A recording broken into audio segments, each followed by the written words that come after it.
detective sergeant. You're assigned to robbery detail.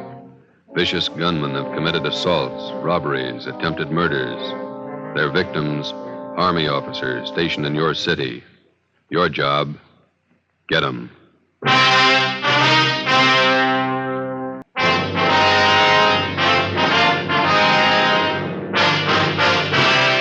Dragnet, the documented drama of an actual crime. For the next 30 minutes, in cooperation with the Los Angeles Police Department, you will travel step by step on the side of the law through an actual case from official police files. From beginning to end, from crime to punishment, Dragnet is the story of your police force in action. It was Wednesday, February 3rd. It was cold in Los Angeles. We were working the night watch out of robbery detail. My partner's Ben Romero. The boss is Thad Brown, chief of detectives. My name's Friday. It was 1:45 a.m. when we got to Highland Park Division. Booking desk. Hi, Shepard. Hi, Friday, Ben. Hi. Brings you out here. We got one to book, Shep. You want to do the honor? Okay. Just a minute. I want to sharpen this pencil. Right. All right, Jackson. Take it easy. Yeah. Relax, huh? Jerks. Okay. Yeah, let me get a new form in the machine. All right, what's your name? Roy Jackson. Address? 414 Alabama Street. Age? 23. Location of arrest? 1730 West Hill, the old Ranger Tavern. Ranger Tavern. Time of arrest? 11:25 p.m. Charge? Suspicion 211 PC. PC. Come on. Let's get this over with. Hey, you got lots of time. Let's check your property. All right, Jackson, everything out of your pockets. Put them on the desk.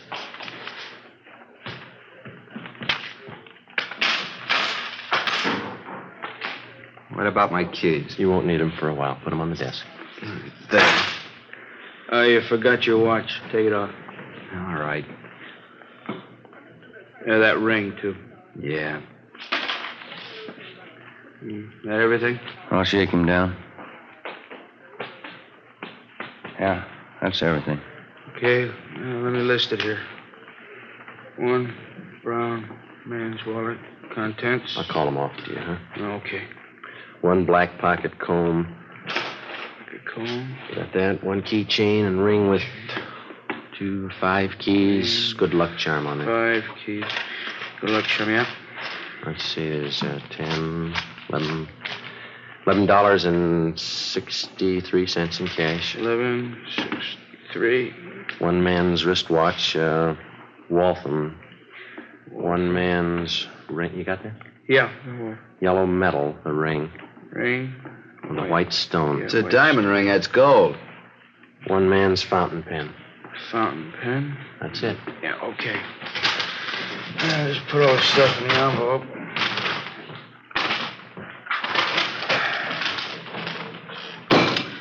Okay. Get me a booking number, will you, Jimmy? Here's a receipt for your stuff, Jackson. Itemized. Yeah. And here's your copy, fellas. Thank you, Shep. Murdoch, Yes, Sergeant? got one for you. You got a slip on it? Yeah, here. Thanks. Let's go. Wait just a minute. You got nothing else to say, huh, Jackson? Been yapping at me for 2 hours. I told you all I'm going to tell you. 6 robberies, 6 assaults, 3 attempted murders. It's a tough rap to stand alone. What about your pals? You got my story. Okay, take them. Stubborn. Yeah. We better get the arrest on the teletype. All right. Boy, it's 2 a.m. It's a long day. Oh, it's Thad Brown coming in the door. Yeah. Hi, Chief. Hi. What are you doing out here this time of the morning? On my way home, thought I'd drop by and call the office. Forgot something. About Jackson. Do any good? Not much. He's got a story. He's sticking to it. Where'd you pick him up? Bar on Hill Street. We booked him here. It's out of the way. Jackson finger any of the gang? No, question him 2 hours. Either of you got a smoke? No. Yeah. Here you go. Well, let's go in this office. Sit down a minute. It's a good idea. My feet are killing me.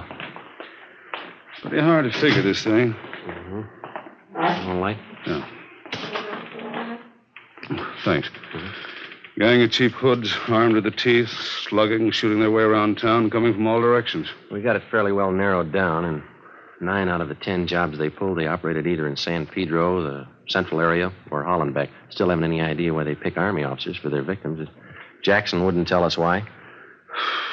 The MO still the same? They haven't switched? Not a bit. The hold-up men still dress as Army enlisted men. They steal a car, offer rights to officers, slug them, rob them, and shoot them. Same thing, 10 times over. Has the Army checked their personnel out at the fort? Keeping tabs on as close as possible. I don't think it's the work of any bona fide enlisted men, though. Well, we'll haul out Jackson and talk to him again in the morning. Maybe he'll be ready to tell us something by then. I'll stay after him. If you need any more men from Metropolitan to help out on this thing, let me know. Okay, Skipper. You better make that call and get home. It's late. Yeah.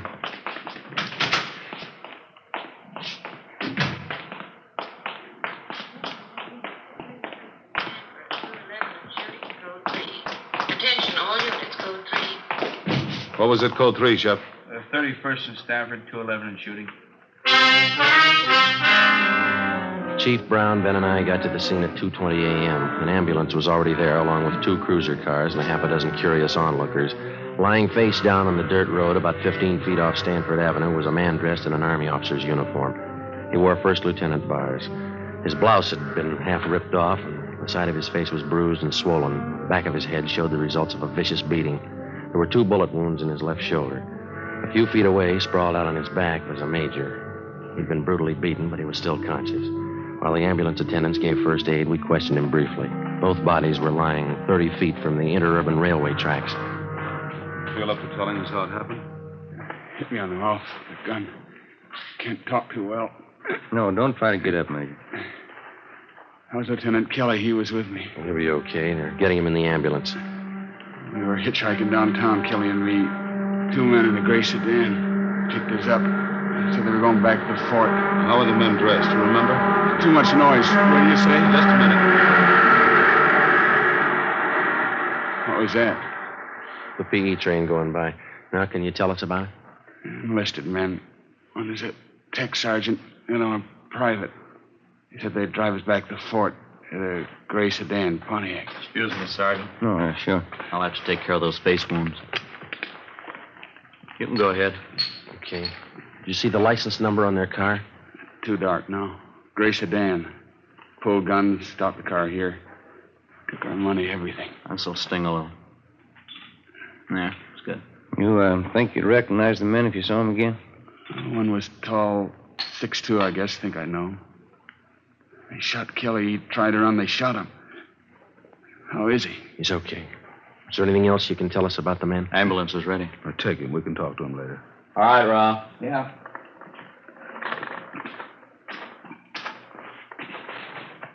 All right, easy. Okay, let's go. It's not getting any better. They sure like to cut him up, don't they? Pretty good set of footprints over there. Tire impressions. Better call the crime lab. Yeah. 2 men in a gray sedan. How does that match up? Same MO, Army officers. Said one of the gunmen was tall. Mean anything to you? Well, most of the other victims gave us that description.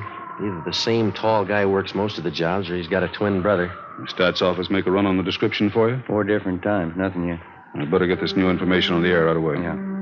They steal a different car for every job, and the morning after we find the car, usually clean, no prints. This thing doesn't add up in my book. Army officers aren't loaded with... I said Army officers aren't loaded with dough. These punks are after something else besides money. What do you mean? Well, for every dollar they steal, they break a bone. How does that shape up to you? You think they like to draw blood? I think so. I think they're pointing for murder. What's the motive, Chief? Oh, forget the motives. I don't care what their reason is. Somebody's robbing and shooting. It's our job to stop them. That's the trouble with motives. How do you mean? They always show up after the murder. 2:40 a.m. The crime lab crew arrived and went to work searching the area for evidence and taking casts of the footprints and tire impressions. The chief of detectives, Ben, and I drove back to Georgia Street Receiving Hospital in time to watch the doctor remove 2 .38 caliber slugs from the shoulder of one of the victims. From his ID bracelet, he was identified as Harold Kelly, 1st Lieutenant Signal Corps, U.S. Army. The other victim was Major Richard Farmer, Signal Corps. I initialed the slugs for evidence, and then we drove back to the crime lab and dropped them off. The next morning, before they were transferred to a military hospital for further treatment, we talked with Lieutenant Kelly and Major Farmer and filled out a robbery report and one for a crime against person. At 5 minutes past 10, we checked back into robbery detail. Better see if we can get a stenographer in here. There's a lot of paperwork to catch up on. Yeah, I'm going to have to learn shorthand. Romero, Joe? Yeah, Ed? Come in a minute, will you? Right. They picked up the gray sedan using that job last night. Where? Out on Laguna, about a block from Echo Park. They find anything? Nothing. The boys from Leighton Fingerprints called just before you came in. They dusted the car inside out. No luck. That Roy Jackson we picked up last night. Has homicide got the stakeout on his apartment? Yeah, Fremont and Tetrick. Nothing yet. What'd you find out at the hospital this morning? Well, we talked to Lieutenant Kelly and that Major Farmer again. They're still in bad shape. You have anything to add? No. We got their crime reports and a list of the property taken, gave it to pawn shop detail to put on the stolen property list. What are the hold-up men doing with all the stuff they grabbed? Watches, cigarette cases, men's jewelry? It's all on the stolen property list. Pawn shops have been alerted. It's not showing up. Robbery, Walker. Yeah, just a minute. You, Joe. Oh, thank you. Friday. Yelly.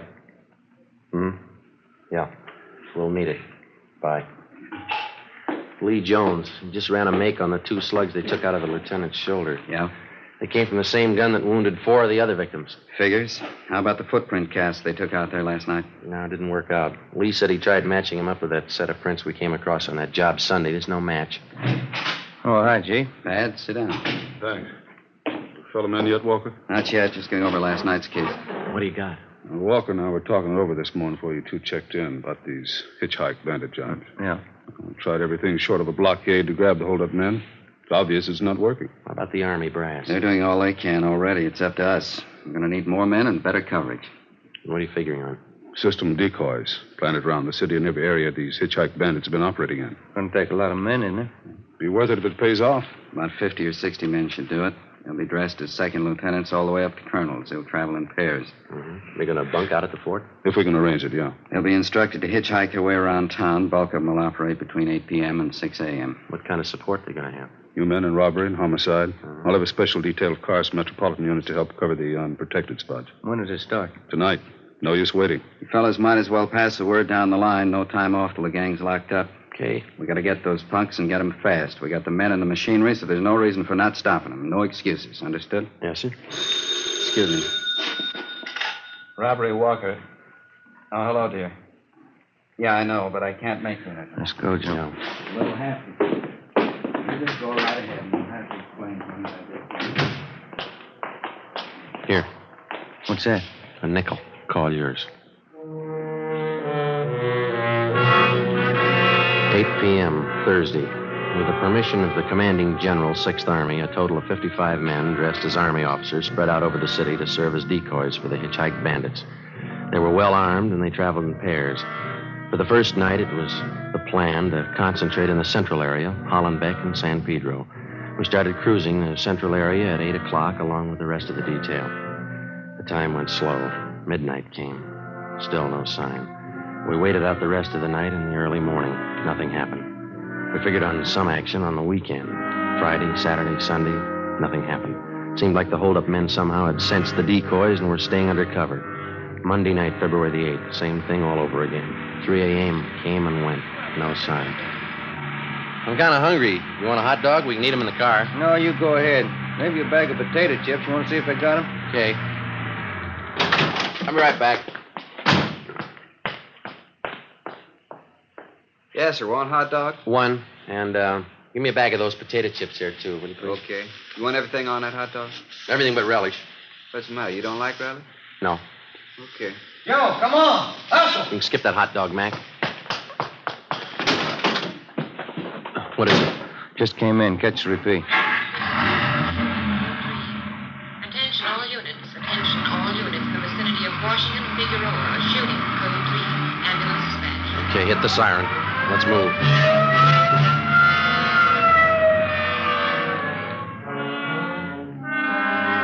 When we got to the scene, neither of the 2 victims were identified as police decoys. One of them had already been placed in the ambulance. Ben went over to talk to him. The second victim was still lying in the street, his chest riddled with bullet wounds. 2 figures bent over him. an ambulance attendant, and a priest. That heavenly Jerusalem where God shall wipe away the tears from your eyes, where there shall be no more sorrow, no more sickness, no more death, where you will live forever in possession of that happiness which the eye hath not seen nor the ear hath heard, neither hath it entered into the heart of man what things God hath prepared for them that love him. Same as that up, Joe. Hitchhike man. Yeah. Well, the victim can't help us much. How about this man? Oh, wait a minute. In the name of the Father, and of the Son, and of the Holy Ghost. Amen. There's your answer.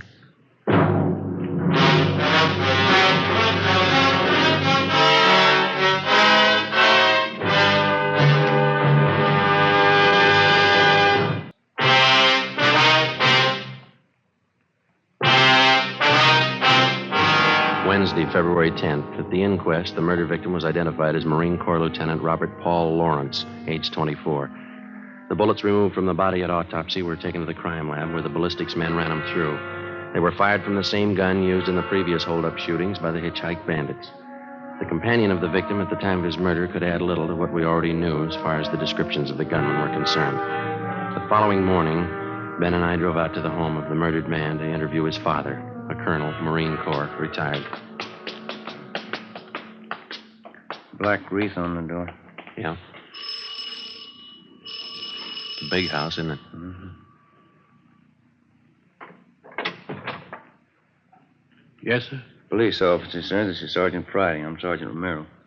Oh, yes. I saw you the other day at the inquest. Yes, sir. We hate to bother you again, but we'd like to ask you a few questions. Yes. All right. Will you step in? Thank you. Now, this way. He was a small man, well-built, with thick snow-white hair combed straight back and a neat white mustache well-trimmed. He walked deliberately with his shoulders thrown back as he showed us into a large living room richly furnished. A picture of the Battle of Belleau Woods hung over the large fireplace. The rest of the pictures in the room were of famous Marine Corps officers. Now, gentlemen, how can I help you? It's about your son, Robert. We didn't want to bother you at the inquest. Yes. I guess I don't have to tell you. Bob's death was a blow. Yes, sir. He's been staying here with me from time to time since my wife died last year.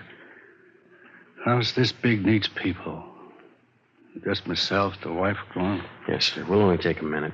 You see, everything had been taken from your son, and we'd like to find out if you know what personal property he was carrying at the time he was... Well, I don't know. I guess he had the usual things, a few dollars, his wallet, St. Christopher medal, silver, his watch. Was the St. Christopher medal valuable? Oh, not too much, no, not monetarily. And that watch? Well, yes, that was worth something, a pocket watch. I gave it to Robert when he was commissioned at Quantico. That's his graduation picture on the mantel. Here. This is Robert. Yes, sir. Mm-hmm. Fine boy, Sergeant. Robert was a good Marine. You think you could describe the watch for us? Gold pocket watch. Cost quite a bit when I bought it for him. There's some engraving on the inside of the cover. What is it?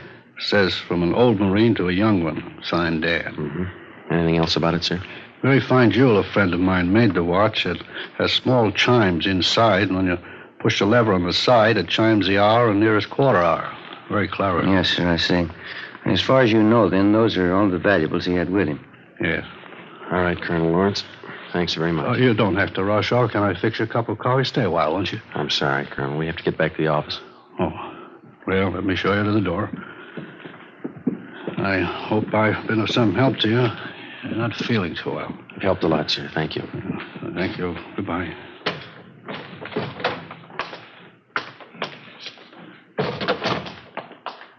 Nice home. Yeah. Beautiful furniture. Everything a man could want. Except the sun. For the next 6 days, we got nowhere. Both robbery and homicide details stayed at work on the case. The citywide decoy plan continued along with the extra night patrol of cruiser cars from the Metropolitan Division. Dozens of leads were received and tracked down. None of them paid off. We stayed on it, but despite all our work, in 1 week, the hitchhike bandits were credited with 16 car thefts, 8 actual holdups, and 3 more assaults with intent to commit murder. February 18th, 2 p.m. Ben and I were called to Captain Walker's office. Close the door, will you, Ben? Oh, yeah. What is it, Ed? Both of you know Burdick here, theft detail? Oh, sure. I am. You want to tell him what you just told me, Burdick? Yeah, I was just telling the captain. I was on night watch last night with Resnick, and we picked up this guy for grand theft auto. Got him out in a bowling alley on Vermont. Yeah? Well, Resnick and I didn't think too much about it. We took him into Central and had him booked. Gave his name as Clyde Black. Mm-hmm. As I say, I didn't think too much about it. But on the way into work, I got to thinking. This fellow comes pretty close to the description of one of your hitchhike bandits. Yeah? Yeah, he's pretty tall, 6'2", dark hair, dark eyes. Pretty tough. Is he still in jail? Still there. Anybody else talk to him besides you? Resnick and me, that's all. Here's the mug shot we got on him last night. Take a look. Let me see. Mm-hmm. It seems pretty close. You got a home address on him? Yeah, our place out on South Flower. Here's the number. Thanks. Oh, yeah, there was something else. Struck me kind of funny. What's that? When we booked the guy in last night, Yeah? in his back pocket, he had a St. Christopher medal. Ben, Ed, Burdick, and I drove out to the address on South Flower Street, which the prisoner, Clyde Black, had listed as his home address. It was a rooming house, and the landlord remembered Black, but he hadn't lived there for 2 months. He gave us Black's forwarding address, an apartment on MacArthur Drive. There, the manager told us he hadn't lived in the building for at least a month. He had moved and left no forwarding address. We put tracers through on him with DMV, our business office, and with local merchants in the neighborhoods where he had lived. By 6:30 p.m., we had an answer. An apartment on Pico Boulevard, just east of Alvarado. At 7 o'clock, we were on our way up in the elevator to the 3rd floor of the apartment house.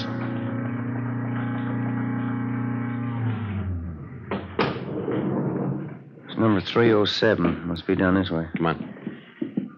Pretty run-down place. Musty. Yeah. This is it, 307.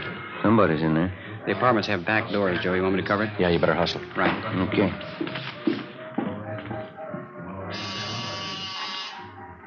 Stop talking.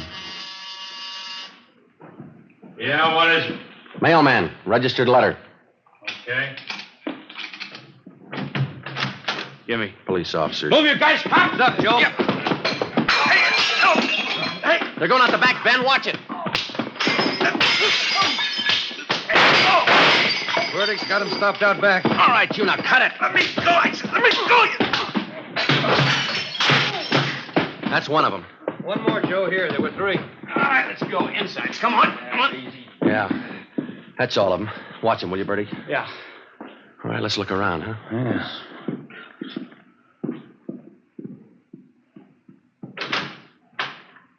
Take a look. Yeah, enough uniforms for an army. Before we left the apartment, we searched it thoroughly and found dozens of personal valuables, watches, rings, and wallets. There was also a .38 caliber Colt. We took the 3 men downtown and booked them at Central Jail. Then we dropped off the gun that we found at the crime lab for a ballistics check. 8:35 p.m., we brought suspect Clyde Black to the interrogation room. Captain Walker, Ben, and I confronted him with the evidence. Here you are, Black. Take a look at these.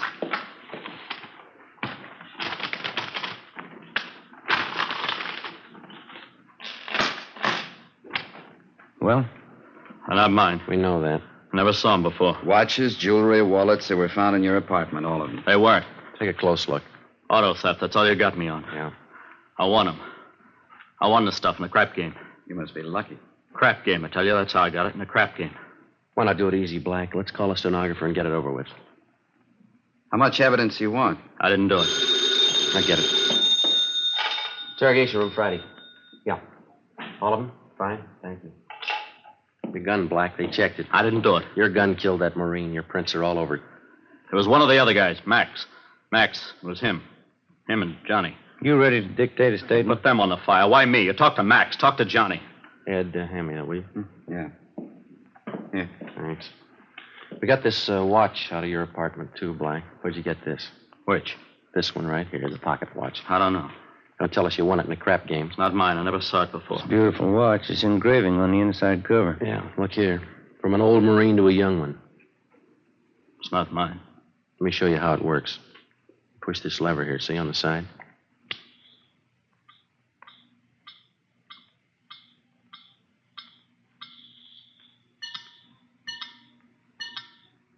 Now, how about it? I hated them. I hated all of them. Everything about them. That lieutenant. I had to kill him. He was going to get away. I had to kill him. I had to. Why'd you pick on officers? They had it coming. pushing guys around. I hated them. I hated every lousy bum in their bodies. I'll get the stenographer. Yeah. Then knock off and go home. You too, Ben. I had to kill him. I hated him. I'll tell them that. I'll tell them like I told you, just like I told you. Yeah, they'll believe you, mister.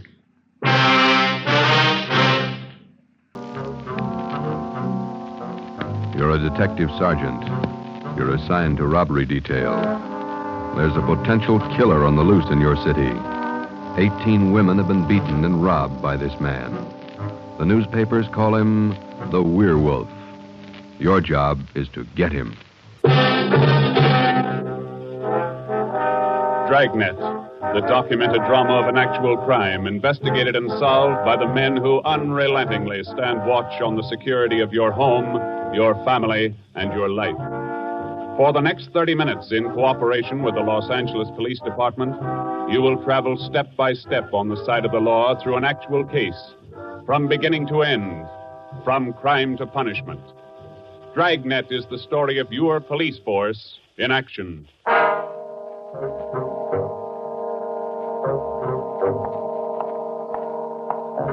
was Thursday morning, February 2nd. It was raining in Los Angeles. We were working the early morning watch out of robbery detail. Detectives in Los Angeles work in pairs. My partner's Ben Romero. He's a sergeant, and so am I. My name's Friday. The boss is Ed Backstrand, chief of detectives. I was on the way back from the teletype room, and it was 3 a.m. when I got to room 27A, robbery detail.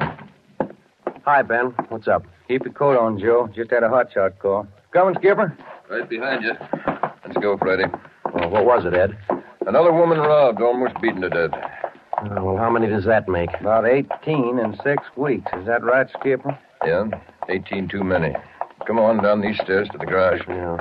What about that suspect we had, Ed? You mean Martin? Yeah. Had to release him this morning. But I got a good tail on him, Henderson. Yeah. We got any report yet? Nothing definite to hold him for. Here's the garage. Let's hustle it. Right. Then if this isn't Martin's job, Skipper, and he's not the right man... Then we start all over again, and we work night and day till we find the right man. Here's the car. Let's go. Ben, you drive. Yeah, all right. How do the victims describe this guy, Ed? Pretty sketchy. Supposed to be tall, dark, long black hair. Last woman said he had a face like an animal, something like a dog, or a wolf. A wolf? Yeah. She said something like a werewolf. Something like a werewolf. Well, he almost had to be that, judging from the way he operated. He was either an animal or a raving maniac. One thing we were sure of, he was smart and he was dangerous. For almost 2 months, he'd prowled the streets in a stolen car in the early morning, usually between 3 and 5 a.m. And the victims were always lone women, most of them waitresses, coming to work or going home. He dragged them into the car, robbed them, beat them until they were unconscious, and then throw the body out into the street. That's just what we found when we pulled up to the curb near the corner of 8th and Grand. One cruiser car was already there, and so was the ambulance. About a dozen people were standing around looking at the crumpled figure of a woman sprawled out on the sidewalk. 2 officers were talking to the only witness, a thin, sallow-faced newsboy. His story didn't give us much to go on. Like I was telling these cops, sir, or these officers, sir, I was walking up 8th Street on my way home as usual when I see this blue Chevy sedan pull up down a block there a little way and dump out the dame's body. Well, actually, I don't know what to think. You get a look at the license plate? Well, no, I didn't. Tell you the truth, I could hardly keep from... Well, I was just plain scared. Well, what did you do after you saw him throw the body out, son? Well, I just stood there for a minute, and the fellow in the car drove right on past me. Did you get a look at him? I sure did. How close were you when he drove past? Well, now, it couldn't have been more than, 8 or 10 feet away. I was right over there by the street light near the curb. Would you know this man if you saw him again? I don't know about his height or his build or his weight, but, mister, his face I'll never forget. Why do you say that? It was just like the paper says about him. Right here on the front page. Here, read it. See? Woman says attacker looked like werewolf. That's all the newsboy could tell us. The suspect drove a blue sedan. He had a face like a werewolf. We covered the neighborhood for clues, and we questioned a dozen people, but we got nowhere. We took the witness's name and address, and we drove down a couple of blocks to an all-night gas station. 14-hour off to Metropolitan. I'm going in here and call the office and see if Henderson's called in on Martin. We might still have a suspect. Right, Skipper. 13-hour off to Metropolitan. Looks as mad as a wet hornet, doesn't it, Joe? Yeah. Did you get a good look at that woman's face when they moved her in the ambulance? Yeah. Sure does like to mess him up. Oh, I don't know how we're going to get him, Ben, but we better do it fast. Next time, it'll probably be murder. Oh, here comes the skipper, Joe. Uh-oh. Doesn't look good. What is it, Ed? Just talked to Henderson. He tailed Martin to a bar in Long Beach. He hasn't been out of his sight for 2 minutes since yesterday. Martin's clear. And we're right back where we started. Yeah, with one more half-dead woman in the hospital. Well, how about that stolen car, Skip? Wait a minute. Get that radio up. Attack. Okay. Code 3. Ambulance dispatched. Code? Attention, all units. On Grand Avenue between Venice and Washington. A woman, victim of robbery and attack. Code 3. Ambulance to task. Code 3, red light and siren. Come on, Friday, let's roll.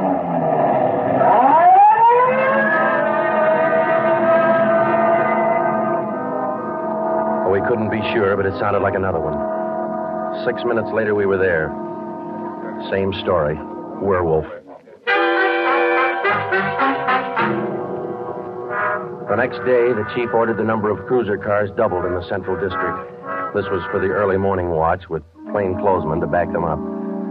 Then the newspapers played it big, and in 2 days, the story was on the front page of every paper in town. Maybe that should have made the werewolf lay low, but it didn't. Because at 4 o'clock that morning, while Ben and I were patrolling with the other cars, he got his 20th victim. Attention, all units. Whittier between Soto and Matthews. A woman, victim of 211, an attack. Code 3. Ambulance dispatched. Here's a report on that blue sedan he used the other night, Joe. Found it out on Anaheim Telegraph Road. Any luck with it? Not one fingerprint we can use. Anything else? Nothing. Well, how about the auto theft detail? Same old story, Joe. He steals a car, uses it once, and then drops it. Never leaves a thing behind. Well, that's great. We're sure moving fast. How about that big guy you picked out of the lineup this morning? Oh, I checked his alibi. It's perfect. Now we haven't got even half a clue. Yeah. Well, come on, let's check with Ed. He's instructing the policewomen on a plan for tonight. All right. Now you've heard the report. You understand how the suspect operates and what you're to do. I think so. Remember, all of you forget you were ever policewomen. Change the way you walk, the way you carry yourselves. That's the part you're playing, all right? Okay. And be careful and don't take any chances. All right, Freddie. Okay, Ed. Now, just to make sure you look the part, we're spotting each one of you at different restaurants and coffee shops throughout the Central District. And from 7 o'clock tonight until daylight tomorrow, each one of you is going to be a waitress. You got that? Yeah. Okay, Ben, you want to give them their assignments? Okay, Joe. Well, here's the way it lines up. Marge Kissel at the Top Hat Cafe. That's on 9th Street between Alpharetta and Westlake. Okay. And Katie Welch, Joe's Coffee House, Brooklyn Soto. Right. Pat Fielden at the All-Night Steakhouse on Figueroa Street between Florence No, the trick of using decoys to lure criminals into a trap wasn't exactly new, but, well, it was just one of the old tricks that we figured might land the werewolf behind bars. At 7 that night, Ben and I made the rounds and found each of the policewomen on her job as a waitress. Well, the overall plan was simple. The girls were to leave the different restaurants between 3 and 5 a.m. that morning and pretend they were walking home. We mapped different courses for each one of them to throw out as much bait as possible and yet not to make it look suspicious. Each policewoman, from the time she left the restaurant and stepped out into the deserted streets, would be pretty much on her own. We had officers planted all along the way at designated intervals, but a big element of chance and danger was still there. All we could do was cross our fingers and hope. How much more time, Joe? Let me see. She's doing 2 minutes. Yeah. Waiting gets on your nerves. And it won't be long. This corner doorway's pretty good lookout spot. Yeah. Wait a minute. Listen. Who is it, Joe? Can you see? Get back. What is it? Wait a minute. It's Marge Kissel. There's a man following her, a big guy. If it's the werewolf, where's his car? I don't know. Maybe he changed his plans. Get back. Here they come.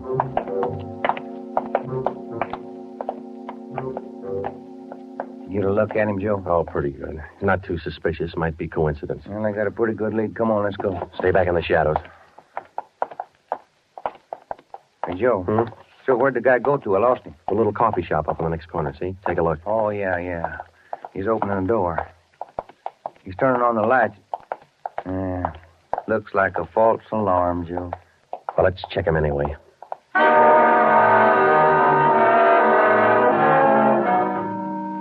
Well, I didn't think we'd be that lucky on the first try, and we weren't. We asked the man a few questions, and it didn't take him long to show us he wasn't our man. He owned the coffee shop. So, Ben and I went back and took up our posts again and waited for the next decoy. We covered that 10-block course 6 times that morning, back and forth, following the bait, but it was almost as if the guy could sense a trap. Not once did we get a nibble. By the time our last decoy finished the route, it was almost daylight. Joe, I never was so glad to see that sun come up in my whole life. My feet feel like they're puffing right up out of my shoes. Yeah, me too. Come on, let's get over to the car and check on the other squad out in Boyle Heights. Huh? Oh. Hit the radio, will you, Ben? Yeah. Joe, there must be some easier job on the force than this. Yeah, you and me both. Now, let's see what happened to the others, huh? 80K to Unit 104K. Come in. 104K to Unit 80K. Go ahead. 104K, this is Friday. You do any good out there? This is Miller. I'll call Curtis. Stand by. 80K to 104K, Roger. What do you think, Joe? Maybe a bite? I don't know. Oh, this guy seems to work like a mind reader. Well, he can't win all of them. 104K to Unit 80K. This is Curtis. Go ahead. This is Friday, Al. How'd you do out there? Any luck? Just checked in the last gal, Joe. Katie Welch, not a sign. Okay, Al. Have the men check in. 80K clear. KGPL. Okay, let's go, Ben. When we finally got back to the office that morning, both Ben and I were ready for some sleep, but it didn't look like we were going to get it. We just about finished going through the overnight reports for some kind of a lead when the phone rang. Robbery Friday. Hi, Joe. This is Wilkerson, auto theft. Hi, Wilkie. You got something for us? Not much, Joe, but it might work into something. Just got a report in on a pair of stolen license plates. Oh? Yeah.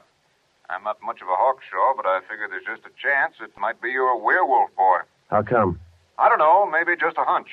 After 13 years in this business, you get to know thieves pretty well. Sometimes you got to even think like them. Okay, Wilkie, thanks. We'll check by in a couple of minutes. Right, Joe. What do you have to say? Pair of license plates stolen last night. Wilkie's got a hunch it could have been our man. Well, might be an angle, Joe. If that werewolf guy'd hang on to one car long enough, we'd have a chance at him. Well, he's too smart for that. I don't know, Joe. Sooner or later, he's going to make a mistake. Yeah. Come on, let's check with Wilkie. Well, we checked with Wilkerson. We got the best piece of news we'd had in days. On the average, 95% of stolen cars are recovered or located within 24 hours. In the remaining 5%, Wilkerson, by a simple process of elimination, narrowed down the number of cars the suspect might be driving. Wilkie figured 6 cars. There they are. Now, I'll bet you if you picked up your man tonight, he'd be in one of these cars. Let me see, huh? 2-door black sedan, yellow convertible, another sedan, green, blue coupe, black coupe, and a gray convertible. Well, that's good work, Wilkie. At least we got something to look for now. Yeah, you're right, Joe. Wilkie, you got the numbers of those stolen plates you're talking about? Yeah, right here, Ben. They're already on the hot sheet. Good. Keep us posted, huh? As usual, Ben. See you later, Wilkie. That's a good break, Ben. Something to keep us busy tonight. Tonight? What do you mean? We're setting another trap. Same thing as last night. Same police women, same everything. Well, only this time let's hope he steps into it. You know, Joe, this werewolf character's getting me mad.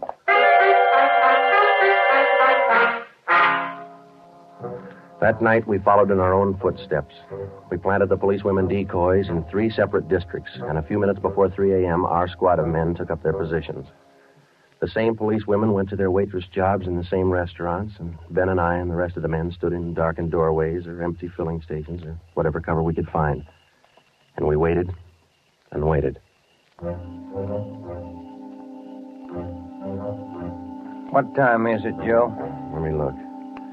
4:30. Oh, thank you. Any sign, Joe? No, nothing yet. Come on, stay in the shadows. That's the way it went all through the early morning. The same plan over and over again until daylight. Ben and I'd check in at the station, go over the late stolen car reports with Wilkie, catch a few hours sleep at home, and then come back and do it all over again. The next night, and the next morning, the night after that, and the morning after that. 5 days later, Ben and I were ready to call it quits. I'll admit it, Joe, I can't figure it. The guy's either psychic or else he can smell a cop a mile away. Yeah, well, at least we got that stolen car angle left. Did you check with Wilkie yet this morning? I'll give him a call now. All right.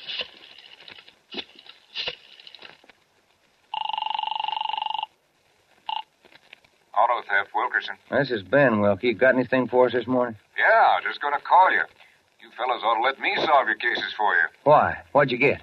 The boys picked up 3 of those 6 stolen cars since late yesterday. Great. Now, what does that leave us with? Well, here are the 3 still missing. Yeah. 4 X-ray 763. Yeah. 5-6 Young 342. Uh-huh.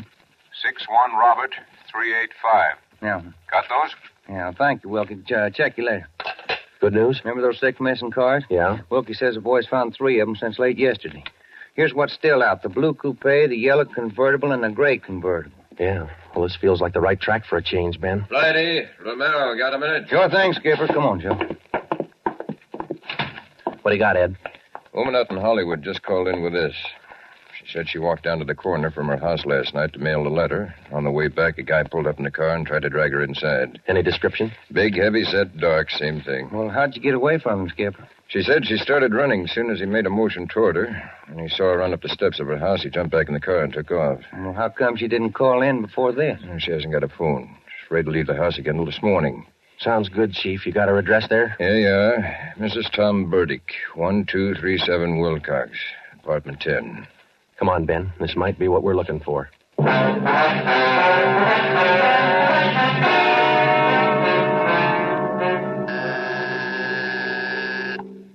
is it?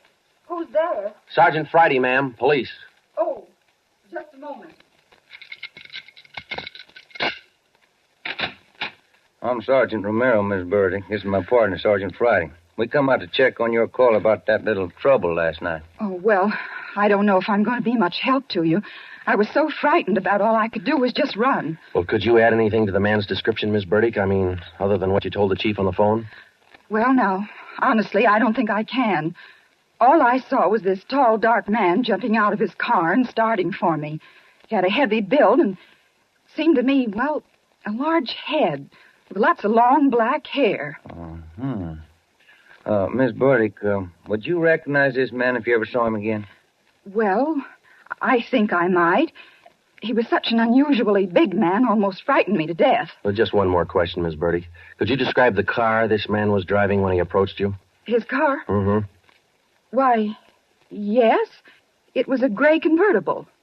Miss Burdick, are you sure of that? Yes, I'm sure of it. A gray convertible. Thank you, Miss Burdick. That's all we wanted to know. Sometimes when you're on a case, you can chase yourself around in circles for weeks trying to fit together just 2 little pieces of a yard-long jigsaw puzzle. And a lot of the time, you find the answer where you least expect it. But once you get that feeling you're after the right man in the right way, there's nothing that can shake you. When Ben and I got back to headquarters, we went straight to the chief's office with the story, and we had him stake out the gray convertible. In other words, if any detective or officer spotted the car, he reported it back to us, but he stayed away from it. We figured that there probably weren't more than 2 of the victims who could take the witness stand and identify the man who robbed and beat them. Not with a smart defense lawyer, anyway. So there was only one way to catch this suspect. Red-handed. Here they are, Joe. Both sets of license numbers for that gray convertible. Here the original, and here the numbers on the stolen plates. Good. Everybody got a hot sheet? From the chief all the way down to the janitor. Fine. Now let's get together with Ed, huh? Hot shot, Joe. Grab it. I got it. On the corner of California and Oakwood, a woman badly beaten. On the corner of California and Oakwood, a woman badly... Come on, Ben, another one. But, Joe, it's broad daylight. Yeah, doesn't figure, does it? Come on.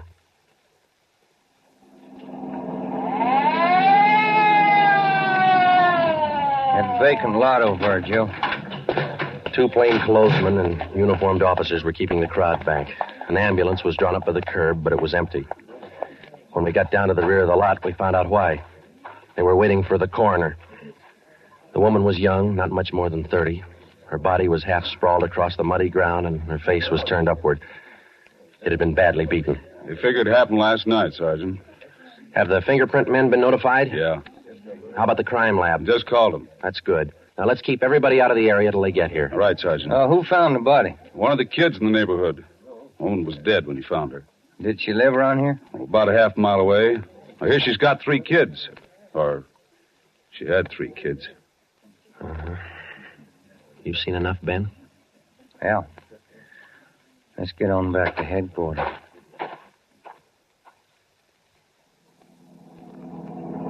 All the way back to headquarters, Ben and I planned our next move. And by the time we got to Ed Backstrand's office, we knew exactly what had to be done. When we told him about the werewolf murder, he didn't say a thing for a minute. He just stared across the room at the calendar on the wall. Then he brought his hand down hard against the desk. Friday, Romero, I'm only going to say this once, so get it straight. That guy's pulled his last job in this city. He's through robbing and beating women, and he's through with murder. I've given you time to track him down, and now I want him in. No stalls and no excuses. I want him. I don't care how many men you use, and I don't care how you get him, but get him. That's all. Ben and I worked all that afternoon, right through dinner, up until 8 o'clock. By that time, the overall plan was down on paper and already in action. It was one of the biggest things we'd ever tackled, and, well, we didn't know if it was going to work. We only knew it had to work. We had a squad of 65 cars to stretch out over 40 square miles of the city in one big dragnet. The blockade itself would be stationary most of the time, and working inside it would be 2 cars, 14 policewomen as decoys, with 2 plainclothesmen assigned to watch each policewoman. If and when the werewolf was sighted in the gray convertible, we'd automatically take over the police radio for the whole city, and Backstrand would direct the chase from headquarters. A little after 8, we had coffee and hamburgers, and we went to Ben's for a few hours. Ben tucked his kid in bed as usual, and then he laid down for a nap. I talked to his wife until I dozed off in the chair. At 11:30, she woke us up. I combed my hair and put on my coat. Cops' wives are like everybody else's. They worry. When we met Ed at headquarters, we did some last-minute checking on details with Backstrand for about a half an hour, and then we were all ready to go. By 5 minutes past 2, half the Dragnet crew pulled out of the police garage and scattered over the city to their places. By 2:35, the other half pulled out, and a few minutes later, Ben and I followed. At 3 minutes to 3 that morning, Backstrand took over communications and checked every car in the operation. Standby. 617. It was a good start. Every man in his right place by the right time. The trap was set. All we needed now was to find our suspect, the werewolf, inside. Control 4 to Unit 80K. Control 4 to Unit 80K. 80K to Control 4. Go ahead. This is Backstrand standing by. 80K, roger. Clear. KGPL. Okay, Ben. Now let's go find him. I got a hunch, Joe. Let's try the Wilshire district first. Sounds all right to me. Let's go.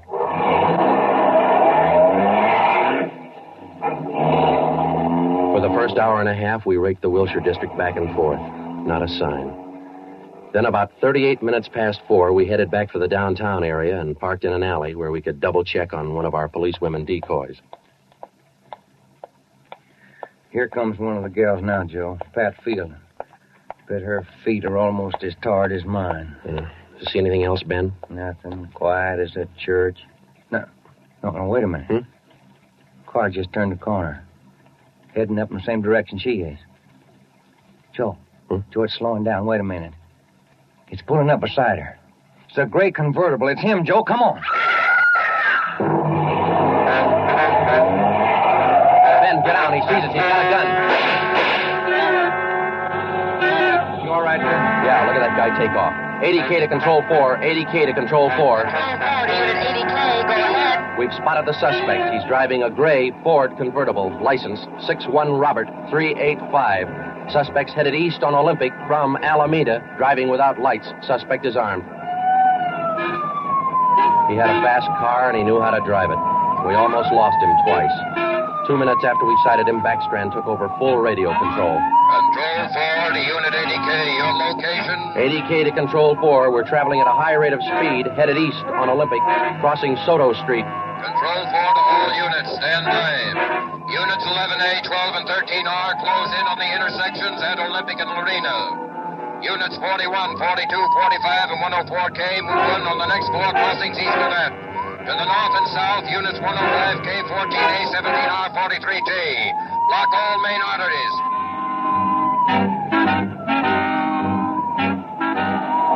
In the next half hour, the 65 cars in the Dragnet had pulled in like a noose around a 5-mile area. Ben and I hoped it was just a matter of time. Unit 80K to Control 4. Control 4 to 80K, go ahead. He's headed north on Fresno Street, crossing Whittier Boulevard. Attention all units. 80K now pursuing suspect north on Fresno from Whittier Boulevard. Units 15, 105K, 11R, and 18A block off the intersection on Fresno and 4th. Hey, Ben, up there ahead. What's he trying to do now? Look, he's turning around. Yeah, and he's coming right for us. Watch it, Joe. Look out! Pretty close. 80K to control 4. Control 4 to 80K, go ahead. Exchanging shots with suspect. Watch it, Ben. Here he comes again. Sure likes to use that gun, doesn't he? Sure does. Hey, Joe, look. Look, he's turning east. He's running for Hollenbeck Park. Yeah, 80K to control 4. Control 4, go ahead. Suspect just drove up over curb and into Hollenbeck Park. Control 4 to all units. Control 4 to all units. Converge on Hollenbeck Park. Suspect is in the park. He's armed. Use caution. Code 3.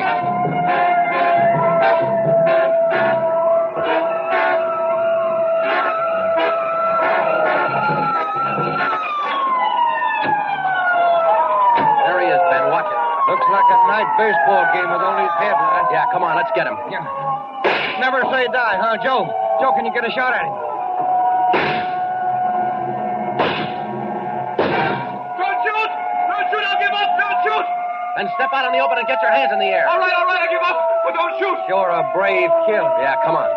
All right, you get your hands in the air. Come on, higher. Joe, look out, he's got a knife. I got him. Joe, those women were right. He does look like a werewolf. Yeah. You got your handcuffs? Yeah.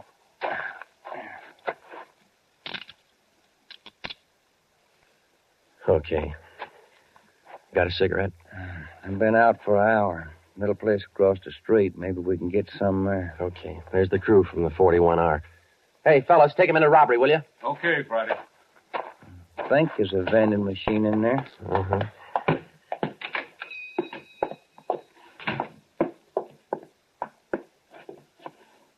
Say, you got some change for the cigarette machine, mister? I think so.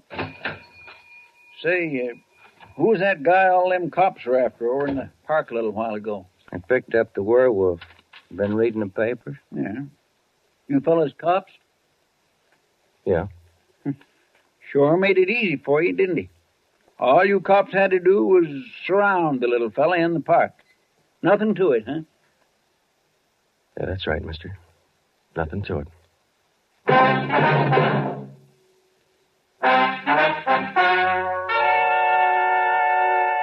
The story you have just heard was true. Only the names were changed to protect the innocent. Walter Barton, known as the Werewolf, was tried and convicted and is now serving a full life sentence at the state penitentiary.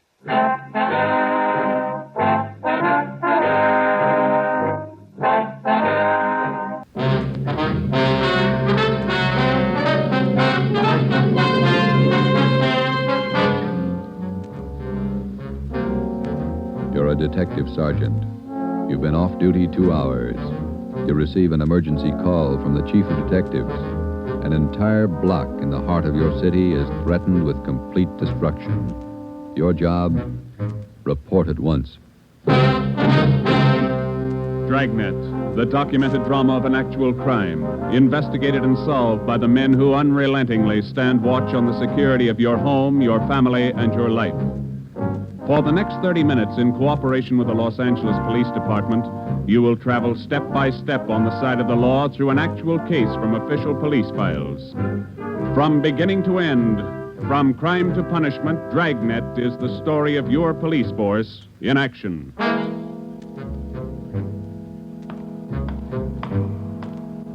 It was Tuesday, November 15th. It was raining in Los Angeles. We were off duty reporting in on an emergency call. My partner's Ben Romero.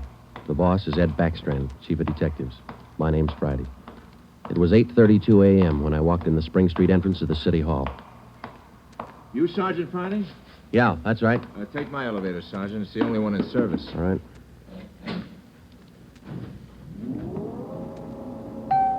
I'll run you up to 16. The chief's waiting for you up there. What's the pitch? Only one elevator in service out of 10? The place looks deserted. What's going on? Nobody in the building. All the office people been sent home. Lots of trouble. Somebody declare a holiday? No joke, Sergeant. Big trouble. All right, you convinced me. What is it? Here we are. 16th floor. Over here, Friday. Hi, Joe. Hello, Ben. You made good time. Came as soon as I got the call, Ed. Sorry to have to bring you back in. You worked last night, didn't you? Yeah, midnight to 8 this morning. Sorry. Come on. Okay. What is it, Skipper? Why all the hush-hush? Wait till we get inside. In here. Okay. Number one, let's keep our voices down. You all right? I'll make it as brief as I can. Every minute counts. What time you got, Friday? 8:33. All right, here it is. 55 minutes ago, a man walked into this building with a homemade bomb under his arm. If we don't release his brother from the county jail by 9 o'clock this morning, he says he'll pull the trigger on the bomb and blow up the whole building. He's kidding, Skipper. Who is the guy? Name's Vernon Carney. Here's his package. He and his brother have been in and out of jail since 1937. Small-time thieves. Yeah. There's the FBI kickback. We had him once before, both of them. Brother's name is Elwood, serving a year for car stripping. And this two-bit thief is sitting here in the city hall with a bomb on his lap? That's right. In the next room. What kind of a bomb is it, Ed? You think he's bluffing? Could be bluffing, but the crime lab says no. Lee Jones from the lab get a look at it? Been in there twice. One end of the box is glass. Says you can't see much without a closer look, but you can't get near the guy. What do you want us to do? It's a volunteer job. You can take it or leave it. I won't order you to do it. How you want to handle it? You sure you want a piece of this one, Romero? No, he doesn't, Ed. He's got a family. Get me another single man. We'll give it a try. Wait a minute, Joe. What makes this job so different? Anytime we kick a door in, we never know what's on the other side. That's what makes it different. This time we do. No, you're not going to cut me out. Not the only time I know what I'm getting into. All right. Chandler's tried. Hannon, Davis, Watson, they've all tried. This guy Carney knows what he's doing. He's no pushover. But somebody's got to get that bomb away from him. Friday, Romero, it's your baby now. I looked at my watch. It was 8:36. We left Backstrand and started down the hall. If Carney was going to make good his threat to blow up the building by 9 o'clock, we had exactly 24 minutes to talk him out of it. Ben and I figured we'd better look him over first and then work out some kind of a plan. Maybe just talking to him would do it. Vernon Carney was sitting in a straight-back chair against the far wall facing the door. He was seated between two windows that looked out over the city. Along the left wall was a row of 6 wooden chairs. In the center of the right wall was a connecting door leading to the office where Backstrand had briefed us. The door was locked on both sides. Just off-center and favoring the left of the room was a small filing table. The other furniture in the office was a desk just forward of the connecting door on the right. There was a dictaphone on the desk. In the near left corner, shielded by a white screen, was a small wash basin. The faucet leaked. Vernon Carney was middle-aged. He sat erect, holding a black box on his lap. He held his right hand inside one end of the box. Ben and I stood there for a minute and looked at him. Then we walked in the room. What do you say to a man with a bomb? That's close enough. Cigarette, Carney? I'm not smoking right now. What are you trying to prove? You know what I want? We're not going to let your brother out of jail. You got until 9 o'clock to change your mind. According to that clock on the wall, you got 24 minutes. If we go, you're going with us, Carney. Don't take much of a brain to figure that, copper. What made you think you could get away with this? Haven't yet. It ain't 9 o'clock. Unless that clock's slow. Haven't checked it against my pocket watch lately. That's the one that's running this show. Have you given any thought to all the innocent people that are going to go up with that thing of yours there? My brother's innocent. I want him out of jail. The court says he's guilty. He'll get out when he serves his time. That's where you're wrong, copper. He gets out at 9 o'clock this morning. All right, come on, Carney. Get your hand out of that box. Put the box on the table. You think I'm bluffing, don't you?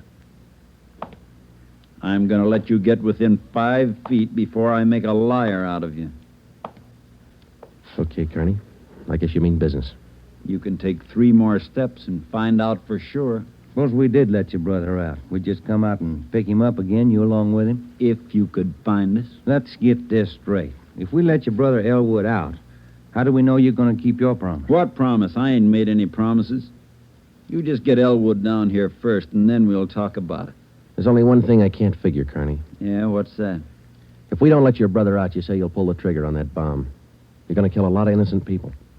What are you going to prove by that? It's 8:37. You've got 23 minutes left. No, I wish you'd answer that one for me.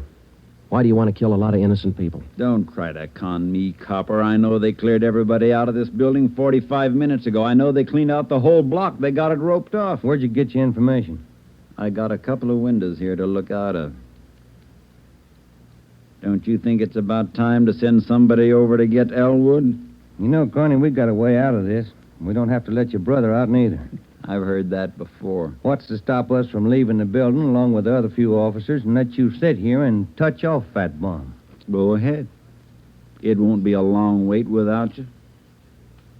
Who are you trying to kid? You'd let me blow up $10 million worth of taxpayers' money? No. You're going to let Elwood out. You'll wait till the last minute to do it, but you'll let him out.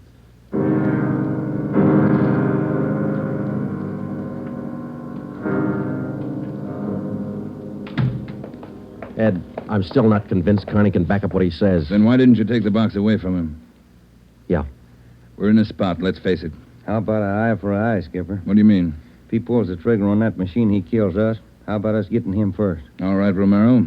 How you going to handle it? Well, I'm not top man on the pistol range, but I could wing him. And then he hands the box to you? Or maybe he falls and his reflex action pulls the trigger. Okay, I don't wing him. I stop him for keeps. You just can't walk in there and shoot him down. Why not? You do the same thing with an armed criminal. Yeah, but you warn him first. I'll warn him. Yeah, and after you shoot him, you find out it's a harmless gadget. Couldn't have gone off in a million years. No, a gun's not the answer. We can't shoot him until we're positive. We'll be positive by 9 o'clock, and there might not be anybody around to shoot him. We've located Carney's apartment. There's a detail out there checking it now. Pacelli and Morris. Ed, have you got any ideas at all? Anything we could try? That's why I called you in. None of us have gotten any further than you did just now. There's just one thing I want to know for sure. Yeah, Friday. Is it or isn't it? We all want to know. Either way, we've got to get that box away from him. Backstrand. Yeah. You did? Yeah. No, stay out there till I call you. All right, here's half the answer. That was Pacelli. They found 28 sticks of dynamite in Carney's apartment. We knew Carney wasn't kidding now. We could see into the bomb through that glass window in one end. It looked like dynamite inside, and there was dynamite in Carney's room. We didn't know if he had the nerve to pull the trigger. We didn't know if it would go off when he did. But with only minutes remaining, nobody wanted to take the chance. From here on in, all of us agreed that Vernon Carney sat in the next room, holding in his two hands a force powerful enough to destroy us all. We had to get that box away from him, and to get that box, we had to have a plan. I looked at my watch. It was 8:40. 20 minutes till 9 o'clock. How do we get it away from him? I got an idea. It might work. Let's have it. Carney's sitting against the far wall between two windows. They're both open. Yeah, that's right. All right, if we could get a man through one of those windows, we might get Carney from behind. How are you going to get him? Whoever gets through the window could slug him. What do you do then? Somebody grabs the box. The crime lab can tell us what to do with it. How do we get a man through one of those windows? We're on the 16th floor. Well, there's some kind of a ledge that runs around the building on each story. Wide enough for a man to walk on? And let's take a look. All right. Looks pretty narrow, Joe. That's a good 18 inches. Could be done. Oh, too risky. It's raining out. That ledge is slippery. Strong wind out there, Joe. Tear a man right off the building. Yeah, I guess you're right. Well, there's still a way. How about a ladder? 16 floors, Skipper. There might be a way. The fire department would know that. I'll get Battalion Chief Erickson. Is Lee Jones in the building? No, he's over in the crime lab. I'll get him up here, too. I don't know, Friday. Maybe it'll work. It's got to, Ed. All right, now look. It's going to take a couple of minutes to set this up. We've got to know what Carney's doing every second of that time. Well, how about the dictaphone in there on the desk? Good. Get it on without him seeing you. We'll try. The dictaphone in there is connected to this one in here. This room is 1614. You got that? Yeah. All right, push down key 1614 on that machine in there and leave it down. Get the receiver off the hook and leave it off. Leave the receiver off. That's right. You know, if it isn't off the hook, we won't be able to hear a thing in here. Right. Come on, Ben.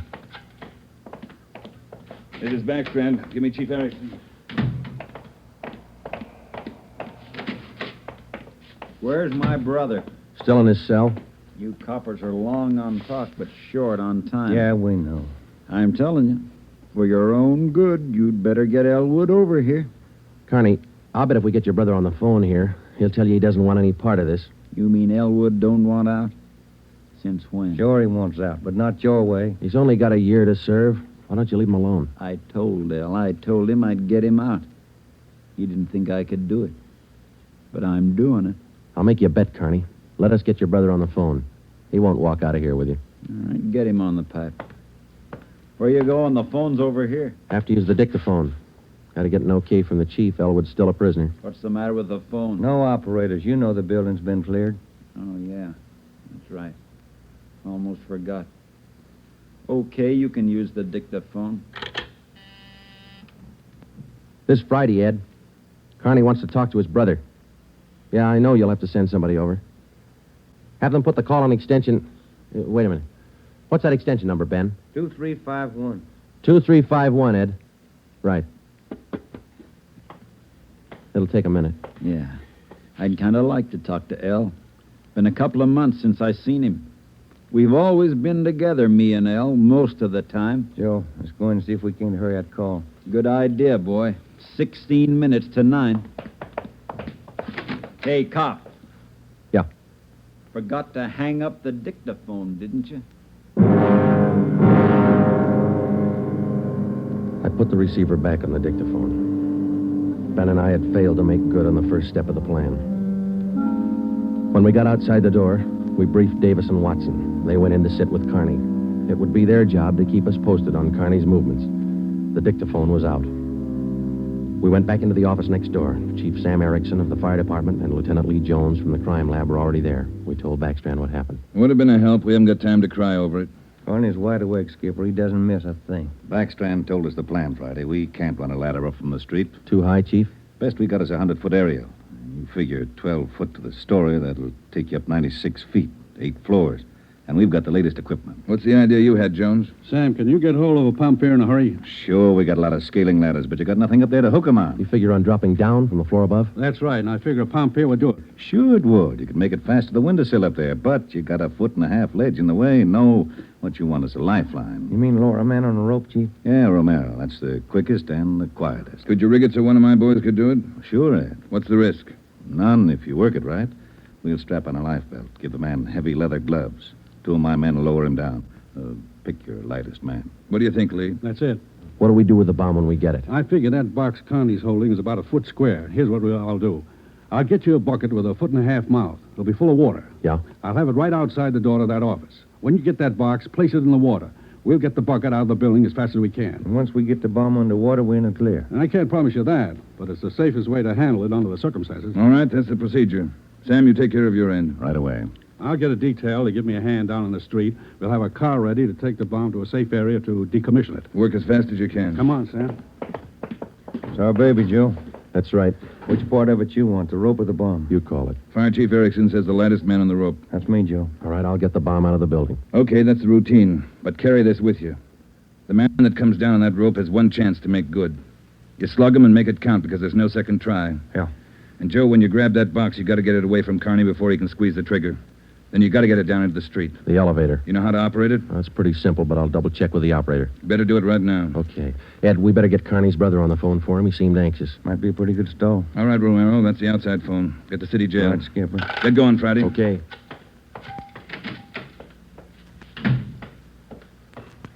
Hey, you. Elevator man. Yeah, Sergeant. Let me see if I know how to work that thing. You taking over the elevator? Well, in a couple of minutes. You want to check me out? Nothing to it, Sergeant. All right. Now, here's the controls, see? You push this lever right to go up, left to go down. You see this little trigger on the underside of the handle? Yeah. That's the safety lock. Be sure you squeeze it or you can't move the lever. Let me try it, huh? That's it. Right to go up, left to go down. Right to go up, left to go down. How do you operate the doors? Automatic. They work off the control lever. When the control lever is locked in the up or down position, the doors will close. I get it. Now, in case they jam, this red emergency button up here? Yeah. Push it. If that doesn't close them, we call the repairman. Okay, I think I got it. You sure now? I've had my orders to get out of the building. I'll just leave the elevator right here and take the stairs down. All right. Thanks a lot. Sergeant, just curious. You going to take the bomb down in this car? We're going to try. You won't have any trouble. We haven't had an elevator failure in 18 months. The elevator man turned and went down the stairs. Outside of a handful of volunteers and a man with a bomb, the city hall was now cleared. I started down the corridor and met Ben outside the office.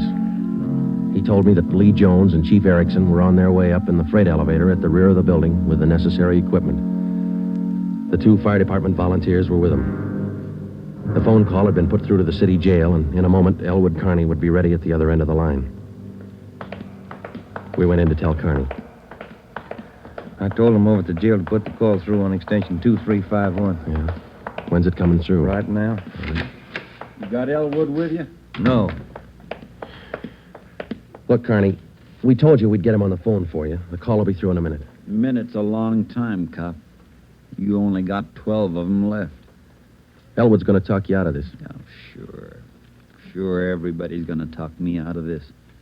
First it was them other two cops, the little Porky guy and that other monkey. Then you and this Dixie Doughhead here, and now it's Elwood. Come off it, will you, and get my brother over here. That's him. It's your brother, Connie. I'll get him. Stay put, you. Just going to get the phone. You want to talk to your brother, don't you? I'll take care of the phone. We'll disconnect it for a while. Now get it straight, copper. I'm through with your stinking rotten lying. I want Elwood here.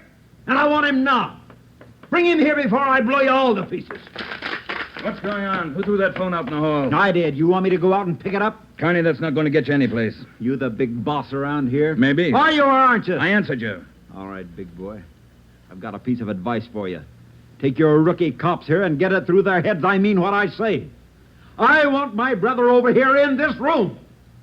And you've got just 11 minutes to get it done. Tell them that, will you, boy? All right, Carney. It's your show.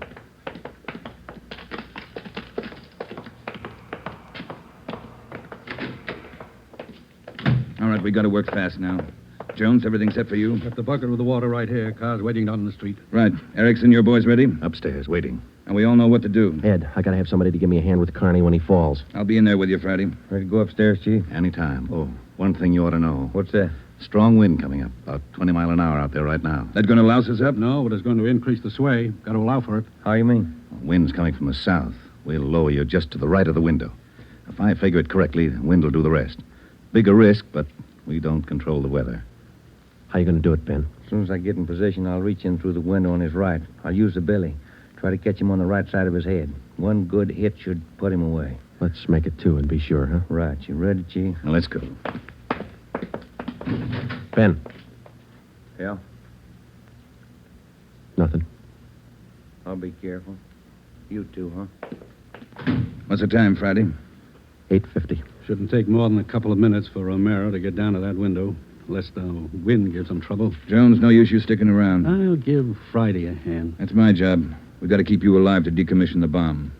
Bum joke. See you downstairs. You ready, Ed? Yeah. Scared, Friday? Yeah. That makes us even. Come on. Ed Backstrand and I went into the next room with Vernon Carney. Our job was to keep him occupied until Ben was lowered to the windowsill from the floor above. Ben was going to make a try from the window on Carney's right. Somehow, we had to keep Carney's attention on us and away from that window. If anything went wrong and Carney got out of position, the plan would fail. If Ben was spotted, the plan would fail. If Chief Erickson didn't estimate the force of the wind correctly, the plan would fail. After Ben slugged Carney, my timing had to be perfect. If it wasn't, the plan would fail. I looked at my watch. It was 8 minutes to 9. Carney, anything we can say that'll make you change your mind? I've asked you 100 times. Now I'm ordering you. You're going to get to a phone and have somebody send Elwood over here right now. I'm through waiting. Now move. You ripped out the phone, Carney. Well, find another one. I told you I'm sick of your two-bit stalling. We've got until 9 o'clock to make up our mind about this. You had until 9. But you wouldn't do what I told you. Now I'm cutting you short.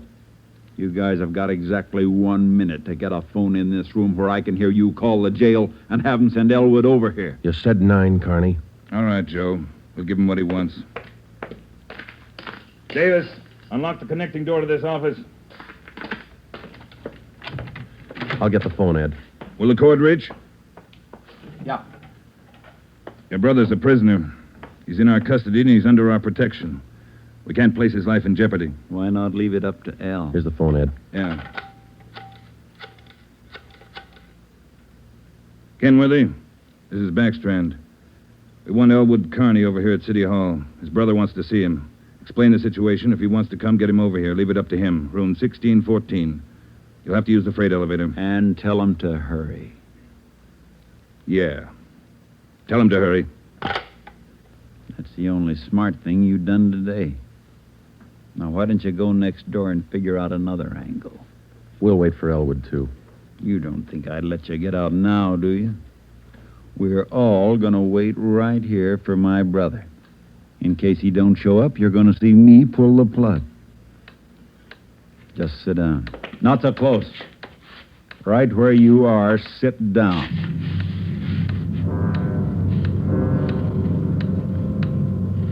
Loud clock, ain't it? Windy.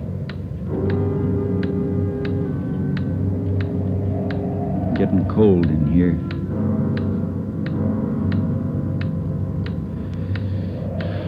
Sure a loud clock. Real windy. Maybe I ought to close the windows. Don't want to catch me a cold. I can turn on the heat. Stay put, cop. Hey, what's that? What's going on? It's just the wind, Shut Connie. up! There's somebody out there. I can see his feet. You stupid cops. Pull him up! Get back there, you! Pull him up! Friday told him to pull him up. Right.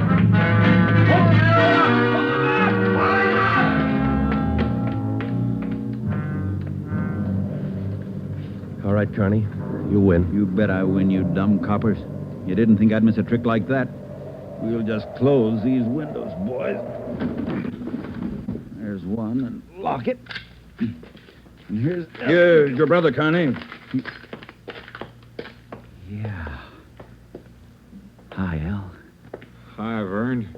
You did it. I told you. I told you I'd do it, didn't I? That's far enough for the rest of you. Al, come on over here. You're crazy, Vern. You're crazy. That's what they've been trying to tell me. We're going home, Al. How are you going to do it? There's a million cops outside. People all over town heard about this. They're holding the crowd back. They ain't gonna stop us now, Al. You'll never make it. Either one of you. I got him this far, didn't I? We'll make it. Vern, you think we could do it? Hey, you. Yeah? You're gonna get a car ready for us, a fast one. Have it in front of the building. Move! All right, Friday, do what he tells you. Right. Hold it. Yeah. If you ain't back by 9 o'clock, the deal still holds. I told him I'd pull the pin at 9, Al, if they didn't let you out. You ain't fooling, are you, Vern? Will that gadget really blow? 4 miles high. You know what that means, Al? Yeah, but they won't let you pull it. We're getting out. All right, Copper. Get the car. You got 4 minutes. Hey, Ben. What happened? He spot me? Yeah, there's no time to explain that. Listen, we gotta work fast. Yeah. We had to bring Carney's brother over from the jail. I don't think he cares if they get out or not. He just wants to use that bomb, and for some crazy reason, he's waiting until 9. How much time we got? Let me look. Less than 4 minutes. How about the ledge? You think you can do it? Strong wind. You'll have to hang on like a fly. I don't know. I can give it a try. Okay. Same plan. Every second counts. Now, I can't brief Ed. He's in the room with the guy. It's up to you and me. I'll get on the ledge from one of these offices. I hope I make it. If you don't, we'll know you tried. Hurry. Hey, Ben, wait a minute. Yeah? I forgot. The windows. The one on his right. He locked it. You'll have to crawl around to the one on the left. You got it? Right. Okay. The car will be ready in 2 minutes. Out front. Fine. El and I'll just sit here and wait. Gonna be good being back together, huh, El? We always were real good together, Vern. Yeah, that's the way brothers ought to be together all the time. Together. Vern, I'd feel better with a gun. We don't need no gun, El. We got the bomb. We'll need a gun when we get out, when we get on the road. Okay. Take your pick. They all got 'em. Hey, you, give him yours. I'm not carrying a gun. I left it in the other room. A cop without a gun? Who's kidding who? I left it in the other room. Frisk the big boy, El. He's got one. About time for the car, ain't it? 2 minutes to 9. Yeah, this feels like it. Right on his hip. Hey, Vern, look out! Grab him, Joe. I got him. Get the box. Leave that gun alone. I got him, Ben. I gotta get his hand out of it. Run, Joe. Get it in the water. Run!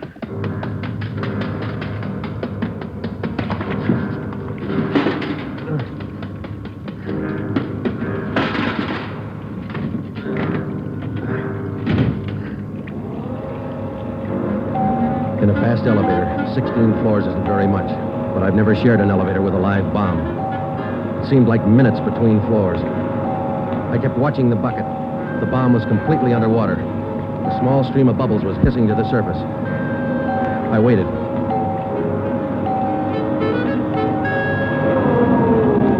Main floor.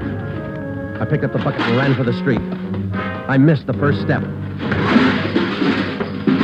I fell forward. The bucket spun out of my hand. I sprawled flat on the sidewalk. I waited for the explosion.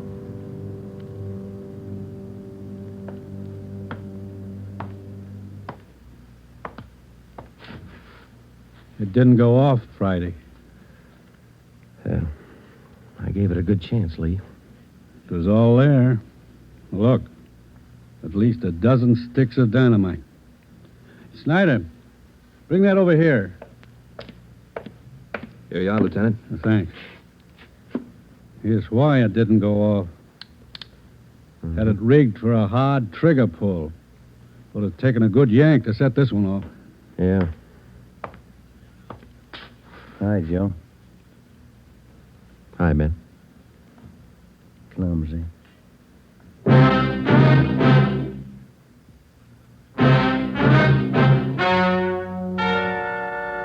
The story you have just heard is true. Only the names were changed to protect the innocent. Vernon Carney was examined by 5 different psychiatrists appointed by the Superior Court and was found to be incompetent. He is now confined in the state mental institution for the criminally insane. Elwood Carney is now serving the balance of his sentence with no time off for good behavior.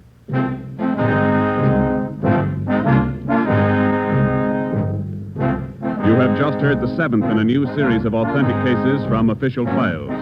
Technical advice for Dragnet is furnished by the Los Angeles Police Department. Tonight's program is dedicated to Town Marshal Lon T. Larson of the Mount Pleasant, Utah force, who, on the night of October 15th, 1945, gave his life so that yours might be more secure.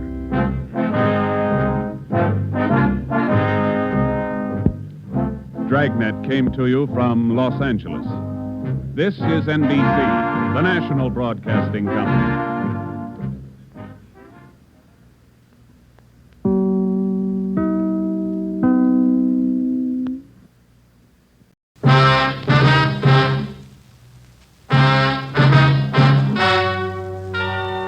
Ladies and gentlemen, the story you are about to hear is true. Only the names have been changed to protect the innocent. NBC brings you Dragnet.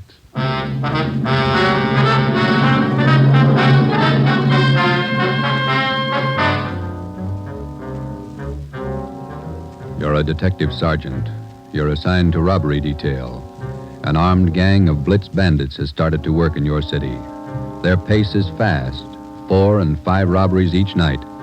The criminals are not amateurs. They're well armed, dangerous. Your job, get them. Dragnet, the documented drama of an actual crime, investigated and solved by the men who unrelentingly stand watch on the security of your home, your family, and your life. For the next 30 minutes, in cooperation with the Los Angeles Police Department, you will travel step by step on the side of the law through an actual case from official police files. From beginning to end, from crime to punishment, Dragnet is the story of your police force in action. It was Thursday, October 23rd. It was windy in Los Angeles. We were working a day watch out of robbery. My partner's Ben Romero. The boss is Ed Backstrand, chief of detectives. My name's Friday. I was on my way back from the statistician's office, and it was 11:42 a.m. when I got to room 27A. Robbery detail. How'd it work out, Joe? Any good prospect? Well, I don't know how good they are, but I got a handful. How many did you get? Well, let me see. 15, 18, 22. Ethel down in the stats office ran them on the IBM for me. There they are. Let's see. It's a gang of 3 men working on foot. Blitz robberies. They only take cash. M.O. is tie-ups.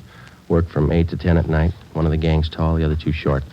And these are the men the machine sorted out? Under that heading, yeah. If our information's wrong, then so's the machine.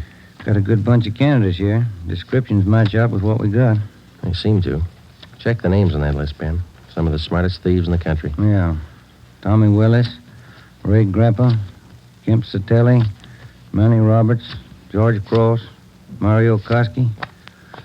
Reads like June graduation at San Quentin. Yeah. George Cross and Tommy Willis are in town. We know that. And Koski, he's around a couple of weeks ago. And what about the rest? It's a big field. Have to check them out, I guess. Might as well start at the beginning. Did you go through the overnight reports yet? Yeah. No restaurants, no liquor stores. That makes 5 days the gang's laid off. Well, they can afford to, can't they? 18 robberies in 24 days, that's a pretty good haul. This stop-and-go strategy of theirs, Joe, it's got me. Yeah. They work hard for a week in one area, and then they lay low. If they just keep going, we might have a better try at them. Hey, Joe. Yeah, Chandler. Fellow out here to see you, Joe. Name's Decker. Decker. Henry Decker? Didn't say. Want to see him? Yeah, send him in. Right. All right, Mr. Decker, this way. How are you, Joe? You're looking good. Well, Hank Decker. How are you? I'm fine. Oh, what are you waiting for? Applause? Come on in and shut the door. Hank, this is my partner, Ben Romero. Ben, Hank Decker. All right, Hank. How are you, Ben? Hank and I are in service together. Yeah, I just dropped in for a visit, Joe. Are you busy? No more than usual. Sit down. Ah, thanks. I remembered you telling me you were on the PD, so I figured I'd drop around and get an inside track. How do you mean? I just filed with Civil Service to take the exam next month. Figure I'd like to work at being a cop. He's shell-shocked, Joe. Great pep talk you boys hand out.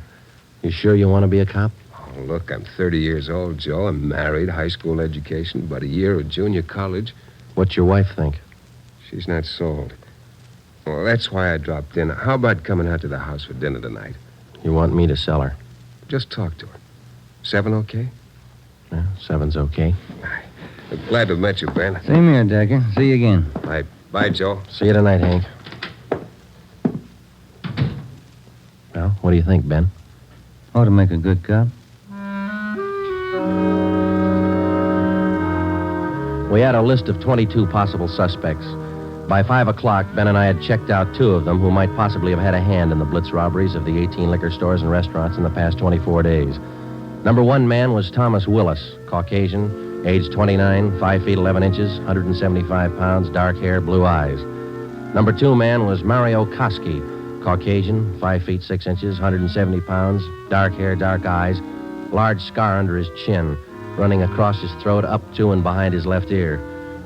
According to our informants, and after questioning some of their associates, either Willis or Koski or both could have taken part in the blitz holdups. We showed their mugs to the victims, but none of them could give us definite assurance that either Willis or Koski were in the holdup gang. At 7 that night, I went out to Hank Decker's house for supper. Met his wife, Linda, his 4-year-old twin boys. We talked about the Army, played with the kids for a while. Before we sat down to eat, we put the boys in bed. Hank was in the kitchen carving the roast. His wife closed the door to the kids' room, and we started downstairs for the kitchen. What do you think of our 2 atom bombs? Yeah, they're fine kids, Miss Decker. Hank told me that you were worried about him wanting to join the force. I was 12 years old when my father was shot down. He was a policeman in Des Moines. He was only 37 when he died. I wouldn't know what to do if anything like that happened to Hank. What do you want me to say? But does Hank really want it? Can't you talk him out of it? You're his wife. Can you? No, I think it's his choice, Miss Decker. He's going to have to make up his own mind. I'm sorry. If it's what Hank wants, I guess I worry too much. A lot of women marry cops. They have, and they will, and they all worry. Hank will be all right. Will you guarantee it, Joe?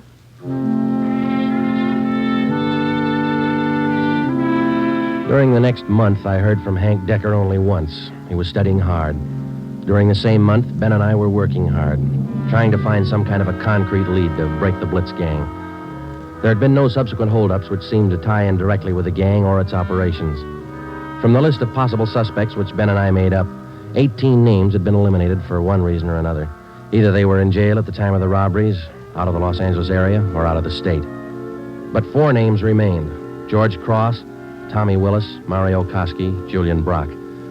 During the latter part of the month, George Cross was booked on a minor charge, and we questioned him at that time. He showed no knowledge of the holdups. Nearly 2 months after the robberies were committed, Ben and I were still without a solution as to the whereabouts of the gang. Never known a blitz gang like this way before, Joe. Once they get wound up, they usually go until they're caught. Yeah. Did you get out those telegram checks to the east yet? Last night before I went home. Sent out all three. Willis, Koski, and Brock. I'd like to find just one of them. Chicago might have something. That's Koski's old hangout. Willis, too. What about Brock? He's from Kansas City, isn't he? Yeah. I got a wire, too. Might have an answer from one of them tomorrow. That's a slow job. We'll have to wait it out. Guess so. No follow-ups from the victims we talked to. I'll get it. Robbery Friday. Oh, hiya, Joe. Hank Decker. Congratulate me. What for? Just passed my written exam. Got the letter this morning. How about that? That's fine. When do you take your physical? Oh, not till the end of the month. Next week I take the oral and agility tests. Then the physical. If I get by them, I'm in. Well, you're going to have a full month at the police academy after the test. There's a lot of work, Hank. Oh, it can't be any worse than these tests. It's a tough 30 days out there on the Hill. Law, court procedure, evidence, combat firing, target practice. You'll have to wade through all of them. You ever going to have anything encouraging to say? Yeah, when you graduate. I won't count on it. How's your job going? Slow. How's your wife feel now? About taking the job? Uh-huh. A little better. She said to say hello. Okay. Keep us posted, huh? I'll do that, Joe. Right. Bye. Hank passed his written test. Sure anxious. Friday, Romero, got a minute? Yeah, Skipper. Come on, Joe. You got something, Ed? Yeah, those blitz robberies you're handling. Not having much luck. We were. Gangs disappeared. Not a trace of them so far. They leave town? Oh, we're not sure, Ed. We don't even have a good description. We're guessing most of the way. What are your guesses? You've had a couple of months to make them. 12 of the holdup victims we talked to told us definitely that there were 3 men in the gang. 2 of them short, 1 of them tall. We've just been working from there. All 3 of them have dark complexions. Started with 22 possibilities and got it weeded down to 4. No, wait a minute, 3. Yeah. Tommy Willis, Mario Koski, Julian Brock. Willis and Koski are Eastern Hoods. Brock's from the Middle West. And where are they now? Haven't showed their faces around town. Checking some of the cities in the east. That's about all we got, Skipper. Not much for 2 months' work. Thieves can't be that smart. Right now they are. We've sounded out every lead we had, Ed. We're doing our best. Either of you ever hear of a man by the name of Al Mishikov? No, I don't think so. Chicago gunman in the old days, wasn't he, Ed? That's right. I thought he was doing time in Joliet. Paroled last year. Got a tip he was spotted on East Broadway night before last. You figure it might tie in with our job? I don't know. Find out. If I remember right, Mishikov's brother used to be pretty friendly with Mario Koski. I helped send both of them up 13 years ago. Same rap, robbery. Was that all you heard, Ed? Somebody spotted Mishikov? That's all. If you can track him down, you might get some kind of a lead. That's more than you got now. That night and for the next 2 nights following, Ben and I had dinner downtown instead of going home, and then we spent the rest of the night covering the lower end of the city in search of Al Mishikov. We got more than a dozen leads on where to find him from some of our informants, but none of the leads paid off. We kept missing him. No one knew where he was staying. No one knew, or no one would tell us. Worst thing about this job, Joe, leg work. We must be averaging 10 miles a night. My feet say 20. Almost midnight. Here's McCarthy's place. Let's try it. Right. Let's go down to the end of the bar, Ben. Yeah. Hiya, Ben. Good to see you come in. What's new? Oh, not much, Bert. Meet my partner, Joe Friday. Hiya, Friday. What do you fellas have? Looking for a guy, Bert. His name's Al Mishikov, Chicago. You heard anything? He was in here earlier tonight. Couple of guys with him. Are you sure? What do you look like? 6 feet, about 45, I guess. Big build. Sounds like him, all right, Joe. Is he staying in the neighborhood, Bert? Down here, I don't think so. Most of those big-timers stay uptown someplace. You looking for Mishikov? I'd like to talk to him. How long ago was he in? Oh, about 8 o'clock. Couple of guys with him. They were talking about driving out to the airport. Something about Las Vegas. There's an 840 plane for Vegas, isn't there, Ben? I think so. 840, 850. I can't recall which. Bert, do you remember the exact time they left? Exactly. No. Say, there's one of the fellas that was with Mishikov down there in the middle of the bar. Which one, Bert? There. One with a sandy hair, big chin. See him? Yeah. Want to talk, Joe? Come on. And Judge, you know what he said? He said when he was in Vegas last week... Pardon me. Killing. Yeah, that's... Pardon me. I'd like to talk to you a minute. Yeah, who are you? Police, Sergeant Friday. Oh, have a drink, Sergeant. No, thanks. I said I wanted to talk to you. Square John, huh? Wait a minute, George. Square John wants to talk to me. Come on outside. We can talk better out there. I ain't done nothing. What's the pitch? I got a right to know. Let's go. Outside. Maybe I don't want to go outside. I think you better. Come on. All right. right. Quit shoving, you dumb cop, shoving people around. What are you trying to do anyhow? Every sausage. All right, down this way. Car's parked up the next alley, Joe. Hey, look, what's this all about, huh? I got a right to know. You were seen with Al Mishikoff tonight. Where is he? Who? Al Mishikoff. You want us to spell it? I don't think you can spell your own name. Nobody's asking you to play smart. Where's Mishikoff? Out of town. What do you care? Here's the car. All right, inside, you. Now, look, you got me wrong. I ain't done nothing. Where's Mishikoff? You and some other guy drove to the airport with him tonight. Let's have it. I'm clear, I tell you. I just drove out with him, that's all. Where'd Mishikoff go? Vegas. Took the plane for Vegas. When? About 8:30, 8:45. What's up, anyway? Who's the guy traveling with Mishikoff? Nobody. Who's the guy traveling with Mishikoff? Koski. I just met him tonight. Mario Koski, is that the guy? Yeah, I'm leveling. I ain't done nothing. Ben, get to a phone, call the office, contact Las Vegas police. Ask them to pick up Koski and Mishikoff. When we got back to the office, we questioned the man we had picked up for almost 2 hours. His name was John Delmar, an ex-convict. He'd been paroled from Folsom Prison 2 months before after serving 3.5 years for burglary. He said Mishikoff was looking for a man to work with him and Koski. He didn't specify the work. Delmar said he refused the offer, but they parted on friendly terms. He said Koski and Mishikoff told him that they were going to Las Vegas for a few days, then return to Los Angeles. But when Ben and I checked back with the Las Vegas police the next morning, they reported that nobody answering the description of either Koski or Mishikoff was seen arriving or leaving the airport. We checked with the airlines and sent inquiries to law enforcement agencies throughout the entire area. No sign. 3 weeks went by. Still no sign. Nothing in the overnights, Joe. No, not a thing. Oh, yeah, same here. Reno, Sacramento, San Francisco. Nobody's seen him. Ain't got to come out sometime. We can wait. Yeah, we can wait. Gets on your nerves. Let's check with Backstrand. Maybe he's got a job for us in the meantime. You getting as eager as your friend Hank Decker, Joe. Incidentally, how'd things turn out for him? He passed all his exams, putting in his month's training at the academy now. He should do all right. Oh, yeah. Hi, Mike. Skipper busy? Not in his office. Won't be in till afternoon. What's the matter? He's got a lecture at the police academy this morning. Thanks, Mike. Come on, Ben. Ben and I drove out to the police academy near Elysian Park. We went out to check with Ed Backstrand on the Blitz robberies, not to listen to his lecture. When we walked into the classroom, he was just finishing up, so we sat in the back of the room and listened. It was a pretty good speech. Because of the alertness of the arresting officer, his talent for memorizing detail, and his knowledge of how a criminal acts under a given set of circumstances, the arrest was made. Well, that's about it, gentlemen. Thank you for your attention. Now, when I ran this speech over at home, my wife said it wasn't a very good talk, but at least it came out on time. Now it seems I'm 2 minutes short, so I guess I failed on both counts. But if I may, I'd like to use the few minutes that are left to tell you what I think of being a cop after 24 years. For one reason or other, you men have chosen the career of a police officer. Well, let me tell you right now, without any qualifications, it's a thankless job. Maybe you can't see it now. Maybe you think I'm exaggerating. But when you graduate next week and get that uniform on, your whole lives are going to change. You're going to lose friends, a lot of them. They'll want parking tickets fixed, some other favors. You'll have to turn them down, so you'll be a heel, a fathead. When you're on the beach, you're going to meet the cream of society and the scum, the lowest. Sometimes you won't be able to tell the difference. Some of you will have to work with thugs, two-bit gangsters, dope addicts, cheap women, all the human garbage you can find in a big city. You'll come home at night and take a shower to wash off the dirt, but you still won't feel clean. That's the job. When you buy a box of candy and bring it home for your anniversary, the neighbors will say you chiseled it. When you save up a few dollars and buy a new car or some furniture for the house, it's graft. People are going to want favors. They'll offer you things, a free beer or a new dress for your wife. If you take it, you're a chiseler. If you don't, you're a tough cop. Well, here's a piece of advice.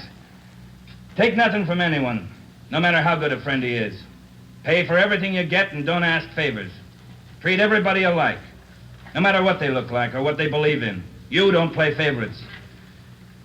There are going to be times when a few men in the department get out of line. The newspapers will play it up because it makes good reading and the average John public will love it. because that's the only way he can pay you back for that traffic ticket you gave him. Being a good cop is a hard job, but it's a good one. Let me warn you just once more. It's one of the most thankless jobs on earth. That's all, gentlemen.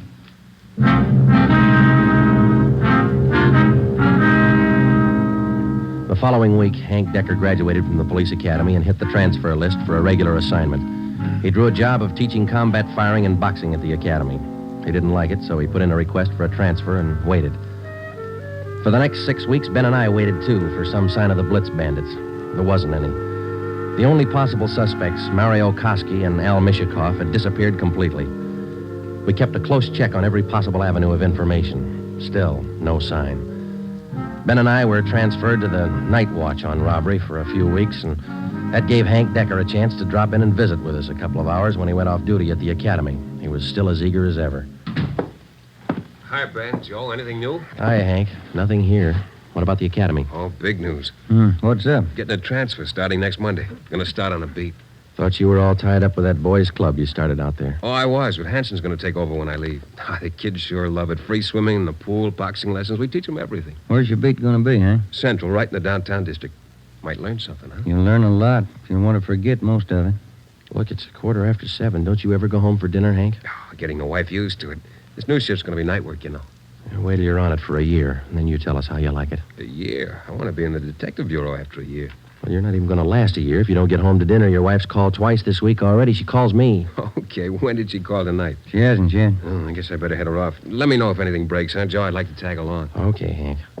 Well, on your way. Okay, good night. So long. Good night. Yeah. How eager can you get?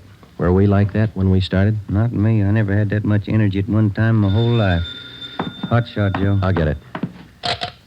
At 767 East Broadway, a liquor store, 211 and slugging. At 767 East Broadway, a liquor store, 211 and... 767 East Broadway, 211, liquor store. Let's go.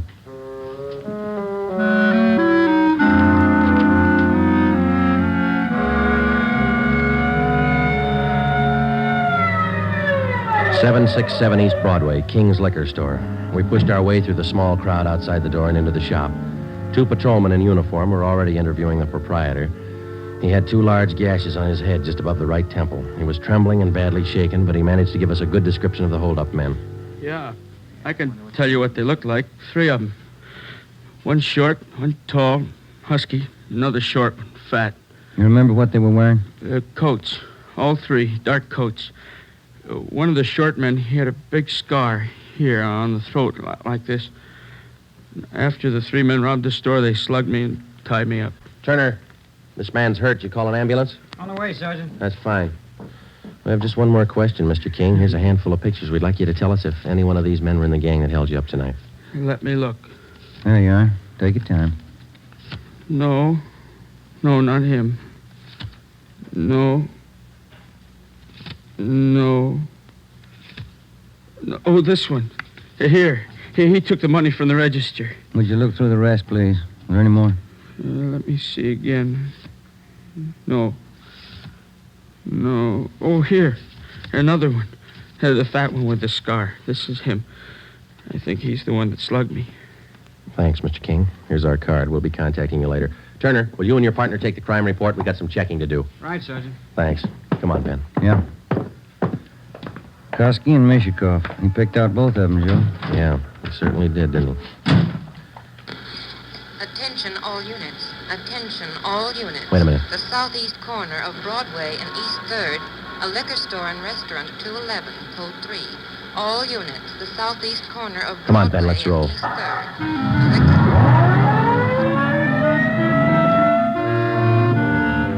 When we got to the liquor store and restaurant at Broadway and East 3rd, Ben and I knew for certain that Koski and Mishikoff were back in the city and working hard. Their M.O. matched down to almost the smallest detail. We put a call through to communications, and the entire Central Division was alerted. Then we called Chief Backstrand and told him the news. He assigned a special detail from the Metropolitan Unit to patrol the area until further notice.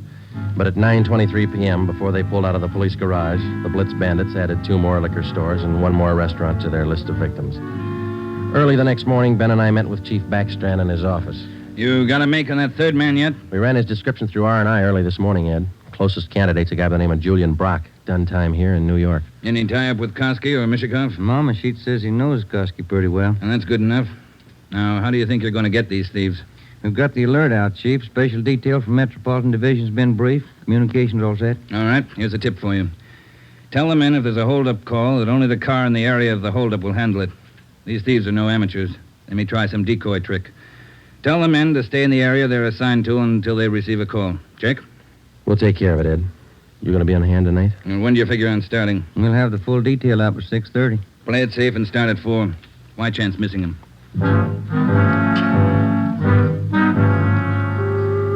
At 3:30 that afternoon, we left the police garage with a special detail from Metropolitan Division, and we started to cruise the central area.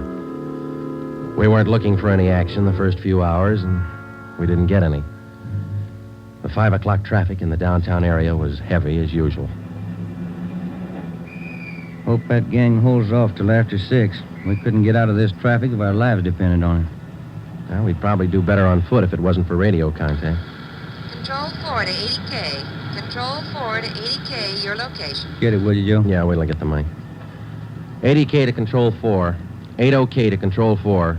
Our location on Spring Street between 2nd and 3rd. 80K, stand by. 80K, call your office code 2. Call your office code 2, KMA 367. 80K to Control 4, Roger. KMA 367. Yeah. Now what do I do for a parking space? You know, you're lucky. That guy up ahead there, he's pulling out. Good. That hasn't happened to me in 6 months. Okay, hold on, Ben. I'll be back in a minute. Yeah.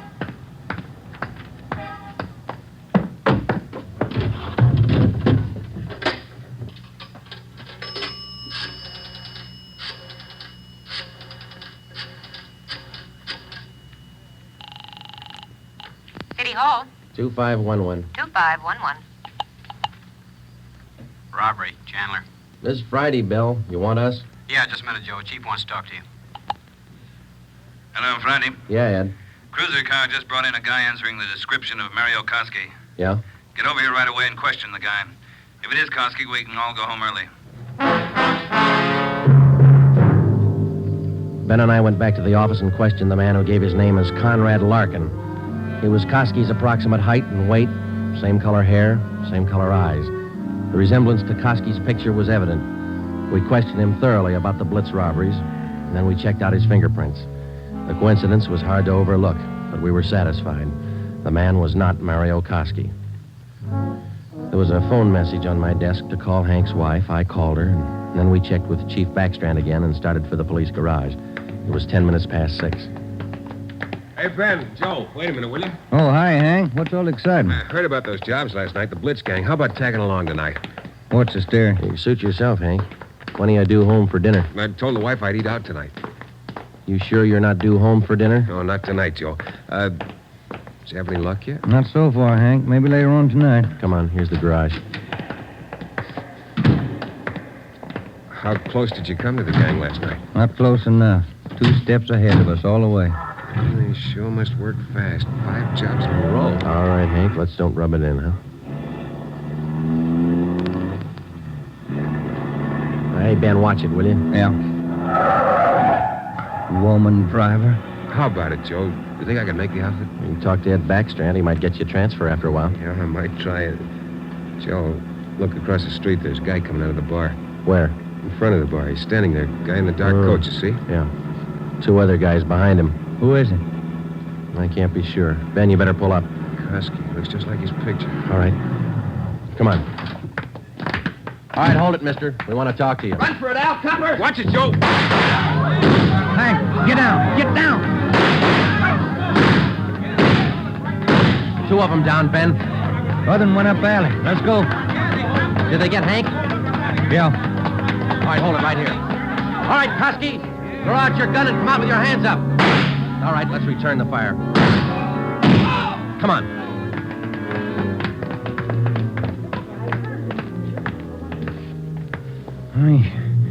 He had his chance. Yeah, grab his gun. Let's get back to Hank.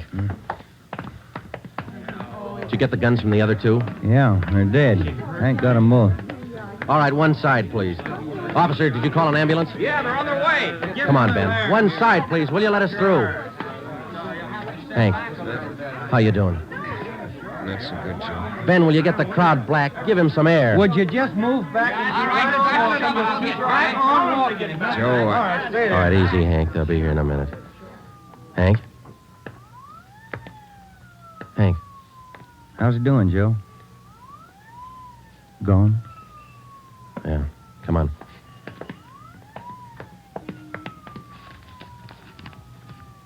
What have you got, Joe? Phone message from Hank's wife. For you? Yeah, Did you return the call? before we left the office. What was it? She wanted me to remind Hank. He was due home for dinner at 7 o'clock.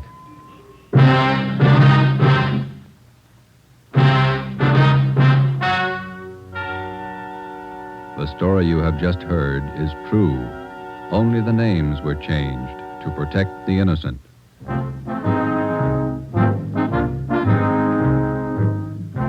You have just heard the 12th in a new series of authentic cases from official files. Technical advice for Dragnet is furnished by the Los Angeles Police Department. Tonight's program is dedicated to Patrolman James Frank Goggin of the Cleveland Police Department, who, on the morning of January 13th, 1939, gave his life so that yours might be more secure. Dragnet came to you from Los Angeles.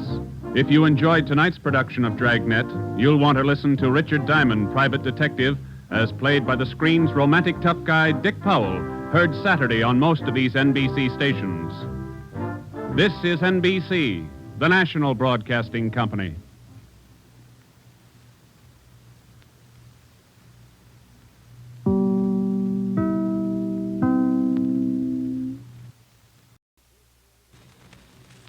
Here's another in NBC's great parade of new shows.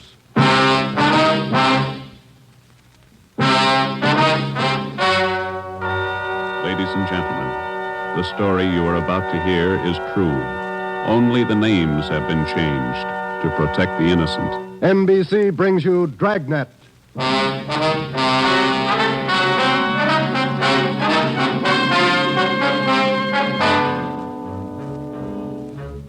You're a detective sergeant. You're assigned to homicide. A mad killer is loose in the city. In every instance, he leaves the murder weapon behind. There are no fingerprints, no clues to the killer's identity. Your job, get him. Dragnet, the documented drama of an actual crime, investigated and solved by the men who unrelentingly stand watch on the security of your home, your family, and your life. For the next 30 minutes, in cooperation with the Los Angeles Police Department, you will travel step by step on the side of the law through an actual case from official police files. From beginning to end, from crime to punishment, Dragnet is the story of your police force in action. It was Tuesday, June 3rd. It was warm in Los Angeles. We were working the day watch out of homicide. My partner's Ben Romero. The boss is Ed Backstrand, chief of detectives. My name's Friday. I was off duty reporting back in on an emergency call. It was 3:57 a.m. when I got to the basement of the city hall. The carpool. Let's go, Friday.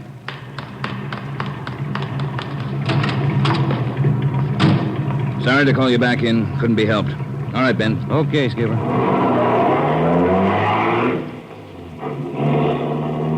What's up, Ed? Double murder. When? I don't know. Found out about it 40 minutes ago.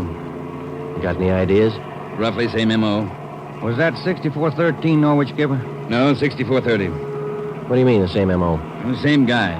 Brickbat killer. How many does this make? Counting tonight, 4. We got anything at all?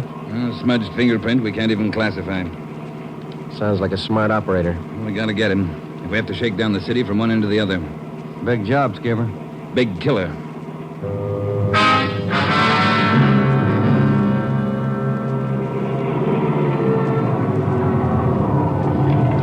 At 4:26 a.m., we pulled up in front of 6430 Norwich Drive, a small group of bungalow apartments facing on an oval-shaped garden court.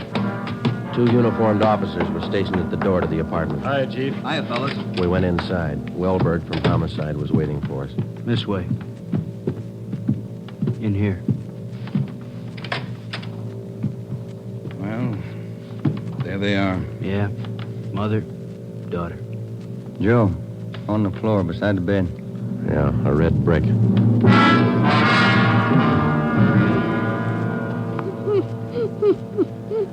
Miss Hafters, we know how you must feel about all this, but would you please try to answer a few more questions for us? Yes. All right.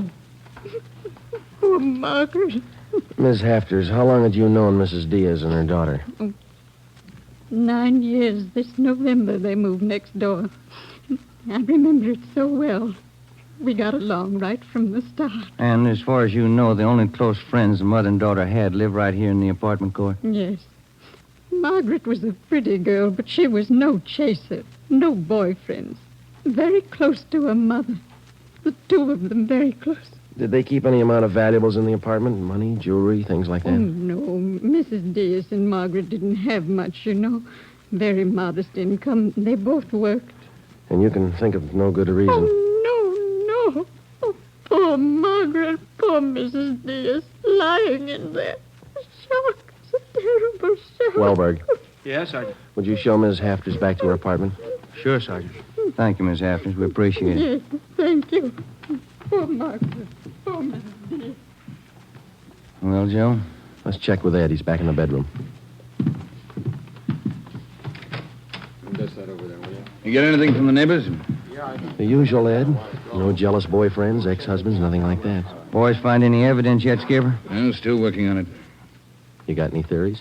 Well, we know the killings were all done by the same guy. Mm-hmm. Cuts the same pattern out of the window screen. Cuts the same pattern with a glass cutter out of the window. Reaches in and flips the locks. All right, where's that leave us? And before he gets inside, he makes sure there are only women in the house. That means he probably watches the house for a few days. Yeah. Once he gets inside, he wants only one thing, to kill. He's never taken any valuables. As far as we can tell, he's never searched for any. What kind of a man works like that? I think the guy's kill crazy. Hey, fellas, Yes, Donner? here's a break. 2 fair prints. 1 thumb, 1 forefinger. What'd you get, Pete? Only got 9 points. Not enough to go into court, but enough to make him. We'll know him when we get him. Yeah. Found the prints on the lens of the old lady's eyeglasses. Probably knocked him off the night table when he went after her. And when he was done, he put him back on the table. Yeah. Had blood on his hands, see?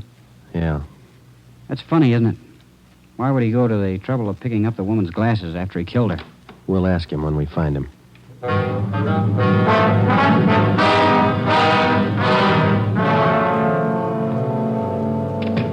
Hi, Ben. Joe. Might have something for you. We can use it, Lee. Hold it just a minute. Yeah. Crime Lab, Jones. Yeah. Yeah, all right. I'll tell him. Right, Ed. Backstrand. If you're through checking the victim's clothes by 8 o'clock, you can knock off for sleep until noon. What if we're not through? Take it up with the chaplain. Here's what I wanted to show you. Over here. A couple of casts. Bare footprint. That's right. Those from the Diaz place? Found them outside the dining room window in the flower bed. Take a look. Mm-hmm. Good cast.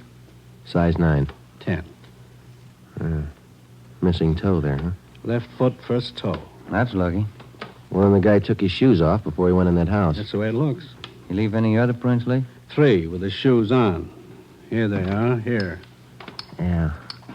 How would you say the guy is built, Lee? Oh, from the impression, pretty heavy man. There's no full length of stride, or I might give you an idea of his height. How about the bricks, Lee? Here they are, all 3 of them. Used this one in the first murder, this one in the second, this one last night. Leaves them around like calling cards, and there's no way to check them. You'll never get a fingerprint off a common red brick like this, Ben. Surface is too rough. Well, we got an idea of his weight. We know that the first toe's missing from his left foot. That's something. The one we had yesterday. We can check that missing toe in the amputation file, Joe. Yeah. Well, we better get back. Pete ought to have those prints ready, too. Thanks a lot, Lee. Okay, fellas. Say, they post the bodies yet? Yeah, they're doing it now. Same as the first 2. The brain? Concussion, hemorrhage. They didn't have a chance. Hold it a minute. Crime Lab, Jones. Sure, just a minute. Either one of you fellas. I'll get it, Joe. Okay. Yeah, Romero. Yeah. Good, we'll be right over. They got a make on those 2 fingerprints.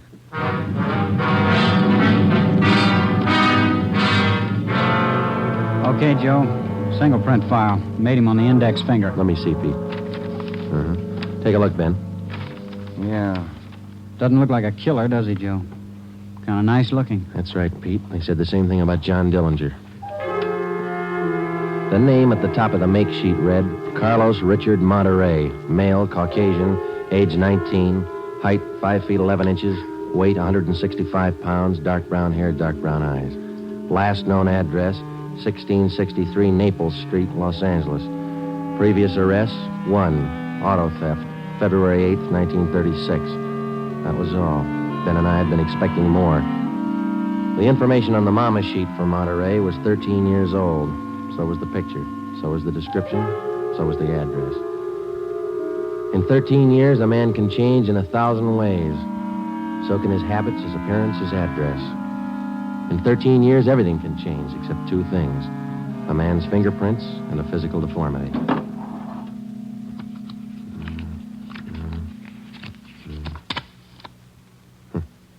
Missing toe on left foot. Carlos Richard Monterey.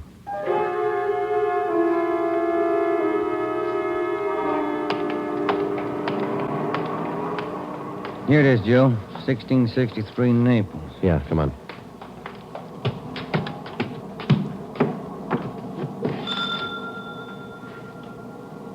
Somebody's coming. Yes? What is it? We're police officers. We'd like to ask you a few questions. Oh, yes. Would you like to come in? Thank you, ma'am. Yes? Would you mind telling us your name? Monterey. Isabel Monterey. What is it you want? You're married? Yes. My husband is Francisco Monterey. Would you explain why you are here? We thought you might be able to help us. We're looking for a man named Carlos Monterey. I don't understand you. We're looking for a man. We'd like to talk to him. Do you know where he is? Yes.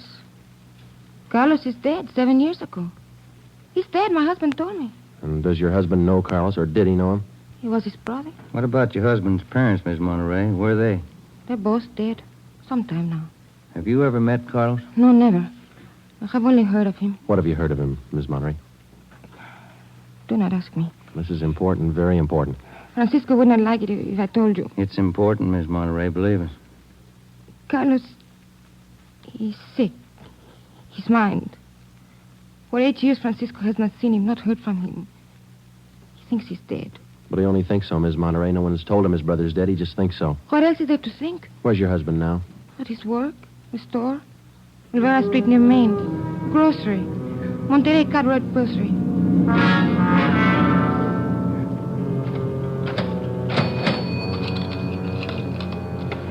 Here's your change.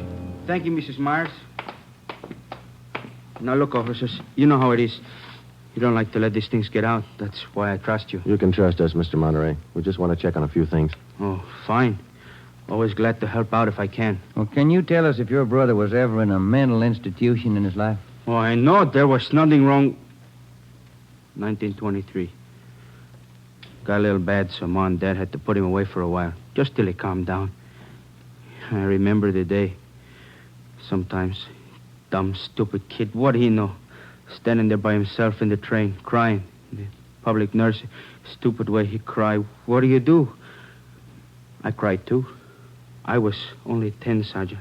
I saw him go. He was alone. Later on, Mr. Monterey, your brother was released from the state institution. Yeah, he was 16. And then he started running around, playing tough, carried a gun, lived by himself. He never came around. He dropped from sight about 1938. You haven't heard from him since then? Nothing. Never seen him. Do you know of anybody who might have seen him? Oh, there was a girl he had. Anita something. On Soteo Street. Anita Martin, yeah, that's it. Soteo Street. Maybe she's seen him. Ask her. Maybe she's seen him. Carlos Monterey? Not in a year. Last March he was in. When I was working at the Peacock, down on South Main. He came in, we talked for a while. That was all. And you haven't seen Carlos for the past 2 months or so? I tell you, no. Has he written to you? Has he phoned you? Once, 3 weeks ago, he phoned. Here. He left a message with my girlfriend. But he didn't call back again. Now, that's it. That's all I know. Thank you, Miss Martin. Here's our card. If he does call, well, you'll let us know. Yeah, I'll let you know. You like Carlos, is that it, Anita? Like him? No, I didn't like him. He was funny. But he was nice. You know, I pitied him. Why did you pity him, Miss Martin? Well, he was a good fellow who was strange. He could smile, you know. He had a nice smile, but you could tell he was never laughing. There was something in his mind. Something... Oh, I don't know.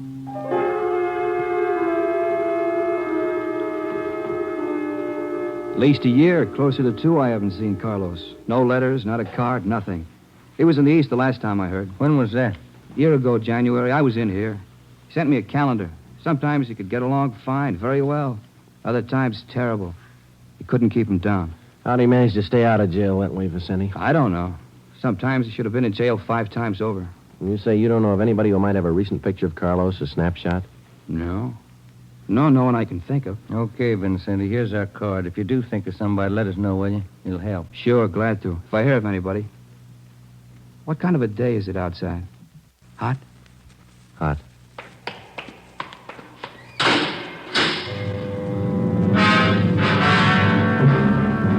By 5 o'clock that afternoon, Ben and I were certain of one thing. Carlos Monterey was in the city of Los Angeles, somewhere. We drove back to the office and told Ed Backstrand about our interviews with Monterey's relatives and his friends. Inquiries and requests for further identification and information on him were immediately relayed to the state mental institutions. The 13-year-old picture of Monterey taken from the files was copied and distributed with a note of caution as to the age of the photograph. An APB was sent out. Stakeouts were placed at the home of Monterey's brother, at the brother's store, and at the apartment of Anita Martin. A special detail of 300 men was ordered to join the Dragnet already in operation. The details at the airport and the bus terminals were alerted, as well as the details at the Union Depot and the main post office. By 6 o'clock that night, almost 1,000 men were actively working at the job of tracking down Carlos Monterey. At 6:30 p.m., Ben and I drew a 4-hour relief period. We drove out to Ben's place, and his wife fixed us some dinner. At 10:30 that night, we reported into the office, picked up Ed Backstrand, and we drove out to join the manhunt. Unit 32R on the corner of South Flower and Loomis, the 390W, KMA 367. Unit 12A, code 1. 66A at 864 Wall Street. See the man about a 507, KMA 367. Unit 42, 5430 East Grand, Apartment Canyon, 311, KMA 367. We cruised with the Dragnet operation until 5 o'clock that morning. Ben and I took turns driving. Actually, the tremendous job of scouring 500 square miles of city for one man was only beginning. Unless there was an unexpected break, the search for Carlos Monterey could wear on for weeks. It did. Night after night, the manhunt went on, and day after day. There was no break. 16 days later, on a Sunday night, I went to bed early. I read a while, and then I turned off the lamp and went to sleep.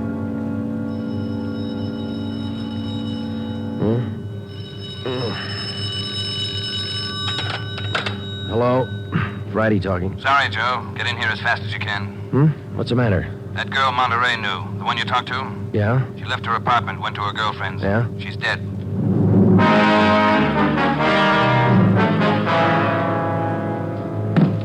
There it is. Ordinary red brick. Found it by the body.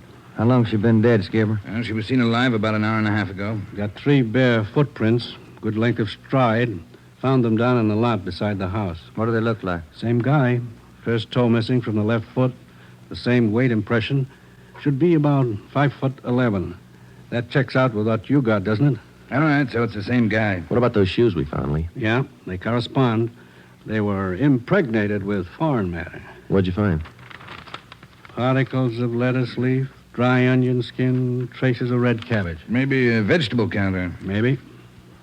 What about the city wholesale market down on Front Street? What about any market in Los Angeles? No, Lee, that wholesale market is big enough to hide anybody. Hundreds of transients work in there. Some of them even sleep there.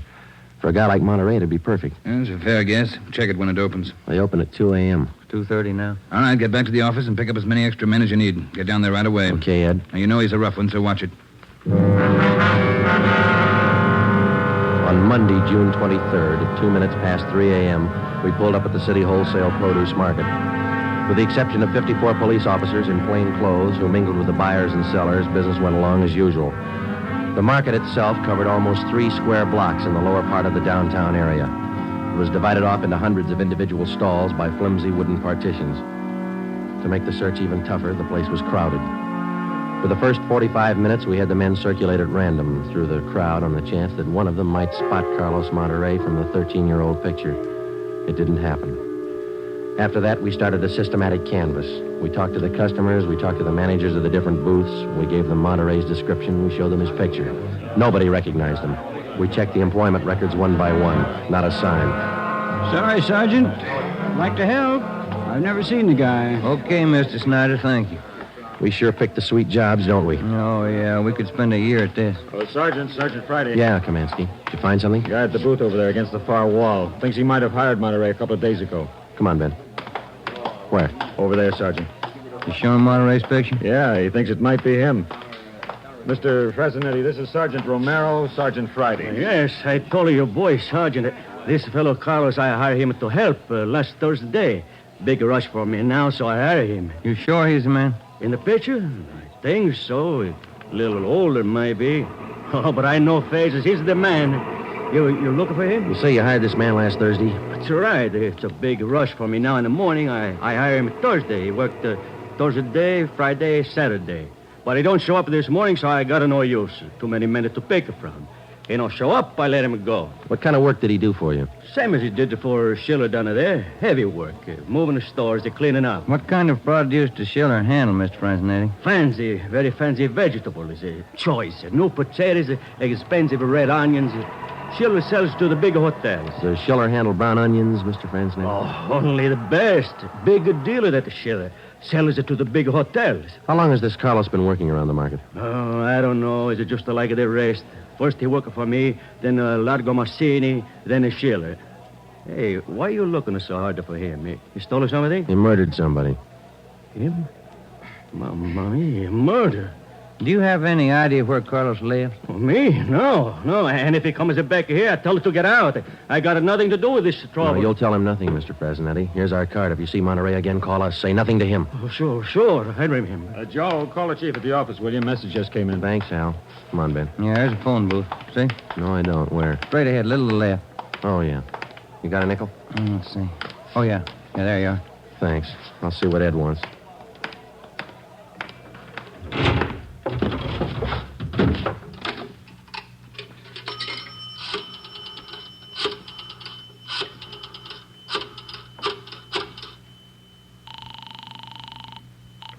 City Hall. 2511. 2511. Chief of Detectives Office, Hannon. Hi, Mike. Ed there? Ed, take it on extension 2, will you? Backstrand talking. Friday, Ed. Move fast on this one, Joe. What's up? Main post office. Carlos Monterey picked up a letter there less than 5 minutes ago.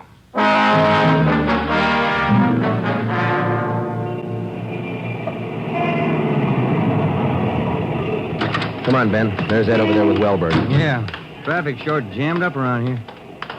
Hi, Ed. Friday, Romero. You all set, Wellberg? All set, Chief. Spring Street to San Pedro. Sunset the first. Got it covered. Good. What's the story? Post office detail tipped us off. 5 minutes after 8, a man answering Carlos Monterey's description picked up a letter at the general delivery window. That was 16 minutes ago. Who spotted him? Sam Lane. Got a look at him just as he was leaving the window. Called to him to stop, but Monterey ran. Lane called me, and we threw a net over the area for 6 blocks around. And Monterey's still somewhere inside this area? I don't know how he could have gotten out. What's next? Well, I'll give him an hour to break for it. After that, we start a house-to-house search of the whole area. Stop all pedestrian and vehicular traffic for identification. You're going to jam up the depot traffic. That's cheaper than murder, Romero. Get going. The first hour we counted off in 5-minute segments. Like Backstrand, we felt close enough to Monterey to touch him. But he still wasn't there. The north and south ends of the blockade started to move in, slowly. Searching every store, every house, every conceivable place where a man might hide out. In the meantime, Ben and I worked the Spring Street side of the blockade, watching the faces of the pedestrians as they came through, one by one, examining all vehicles and their drivers. The morning wore on, the sun came out, and it started to get warm. By 11 o'clock that morning, Monterey still had not been found. The temperature was 93 in Los Angeles. It was still climbing. The search went on. At 10 minutes past 2 p.m., Backstrand made the rounds. How's it look, Skipper? Not good. Going slow. How much longer you figure? I don't know. It'll go to after dark, that's sure. District down here is like a rat's nest. Yeah. Nothing? Nothing. But he's someplace inside this blockade. He's got to be. Any chance of getting relief for the men in our squad? Some of them been working straight through since yesterday. I'll see. Check with me around 5 this afternoon. Thank you, Skipper. Keep a sharp lookout. One slip. That's all it takes. The search went on. At 3 o'clock that afternoon, the temperature was 95. We sweltered and we waited. At 3:45, Backstrand sent a squad of men into the Union Depot to search it from top to bottom. There was one false alarm when one of the men thought he saw Monterey slipping out a side door into a taxi. He turned out to be a train conductor. At 25 minutes past 4, Backstrand passed along the order to our detail to start moving in, house by house. It was a tedious job, and it went slow. The men were tired. At 5:30, the relief squad showed up. Ben and I stayed on. After another 2 hours of house-to-house searching, the trap was narrowed down to a 3-square-block area, a single block wide and 3 blocks long. It started to get dark. Backstrand ordered out batteries of floodlights. By 8 p.m., the cordon closed in around the last 2 square blocks. Lines are all set, Skipper. Ready to move. Good. What do you think? Well, we'll know pretty soon, one way or the other. Frank, keep that traffic moving. All right, you two, get going. See you later, Skipper. Joe, let's take a look in here. Okay. Sure is an old building. Yeah. Where'd Kamansky go? Oh, no, he's here a minute ago. Oh, wait, there's his flashlight. Down the end of the corridor there. He's signaling. Yeah, come on. Kamansky? Yeah. Down below, Sergeant, in the basement. Come on. Monterey? He's been there, I think. Here, this way. Where? Over here. Now watch your step. The light's bad. Here he is. Says he's the janitor. Oh, my head. He's been slugged. All right, come on. How'd it happen? Can you tell us? Yeah, a big man hit me. I came down to empty the baskets. He hit me and ran. Ran over to the new building. The new building? Is that the one next door? Yeah, just a few minutes ago. Nobody's come out of this building for the past half hour. Every door in the place is guarded. No, not the doors. He went through the tunnel. I saw him. Over there's the tunnel. I'll take a look, Joe. Yeah, the tunnel connects the 2 basements. Same company, old building, new building. The tunnel connects the basements. Joe, come on. Yeah. Kamansky, get out to Backstrand. Tell him what's happened. Right, Sergeant. And call an ambulance. Right. All right, Ben. Through the tunnel. Watch where you're going. The light's bad. Yeah, it is. That a door up ahead there? Yeah, I think so. Yeah. Let's go. Good. There's a stairway. Come on.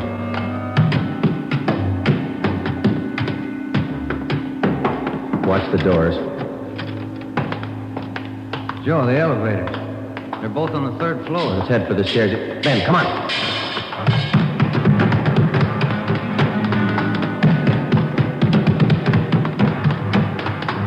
One more floor. Yeah, right.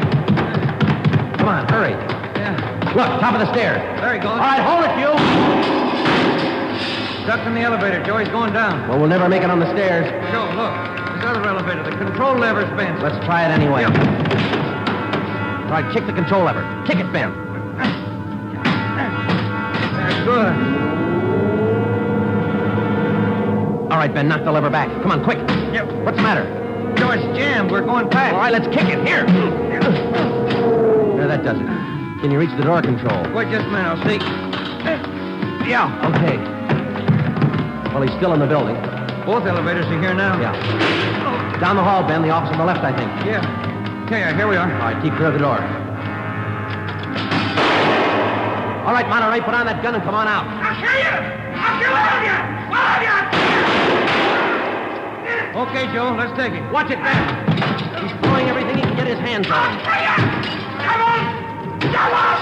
I'll kill you! Get away! I'll kill all of you! All right, Monterey. Come on, you. Hurry up!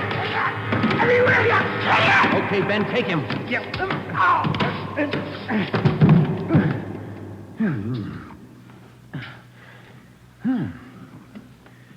Nice looking guy. Clean cut. Yeah. Doesn't figure, does it? What's that? My wife would say he doesn't look like a killer, does he? What's a killer supposed to look like? The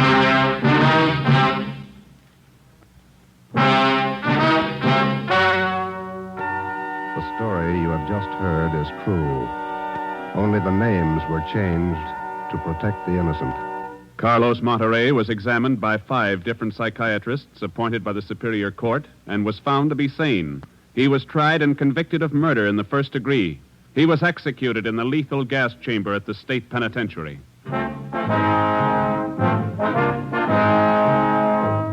You have just heard the 17th in a new series of authentic cases from official files. Technical advice for Dragnet comes from the office of W.A. Wharton, Acting Chief of Police, Los Angeles Police Department. Tonight's program is dedicated to motorcycle patrolman John Kramer of the El Paso, Texas Sheriff's Department, who on the afternoon of April 26, 1940, gave his life so that yours might be more secure.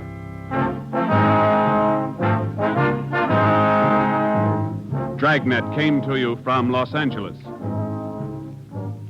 Your tune for the stars on NBC.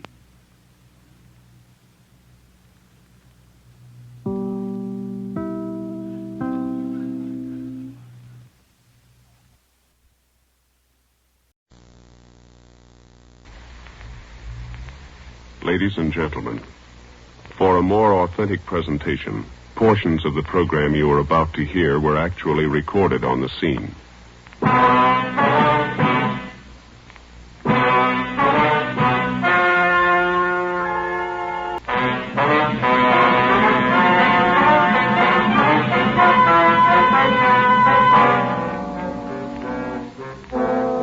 You're a detective sergeant. You're assigned to robbery detail. A gang of hold-up men have been running loose in your city. They've committed more than a dozen robberies. They're heavily armed, quick to shoot. Your job, stop them. Dragnet, the documented drama of an actual crime. For the next 30 minutes, in cooperation with the Los Angeles Police Department, you will travel step by step on the side of the law through an actual case from official police files. From beginning to end, from crime to punishment, Dragnet is the story of your police force in action. It was Saturday, July 21st. It was hot in Los Angeles. We were working the night watch out of robbery detail. My partner's Ben Romero. The boss is Thad Brown, chief of detectives. My name's Friday. I was on the way back from the record bureau, and it was 6:55 p.m. when I got to room 27A. Robbery detail. Hi, Joe, you ready? Let's go. Where'll I dump this top coat? There. It's too hot out tonight for that. Yeah. The rest of the guys take off already? Yeah, we better hustle. How many men are working this thing tonight? Must be at least 50, covering every drugstore in the South Central area. Which one did we draw? Naomi in South Alameda, Rex Pharmacy. Yeah. Parking lot across the street. We can cover the pharmacy from there. We better check out a Thompson from the business office first, huh? It's a good idea. We might as well be ready. They are. Who got the tip the gang was moving into the south end of town? Johnny Powers, one of his informants. Okay, here we are. Business office, Blair. Yeah, I'll take care of it. Thanks. Hey, Blair, do you want to check out a Thompson for us? Okay, Friday. Heavy duty? Yeah, kind of. There's a sign-out book. Thank you. Hey, you might as well give us a shotgun while you're at it, Blair. Okay. Check these out for an hour. Sounds like a busy night for you fellas. Maybe. Thompson's okay. So the shotgun. Want to sign up for the shotgun too, Joe? Yeah, okay. One Thompson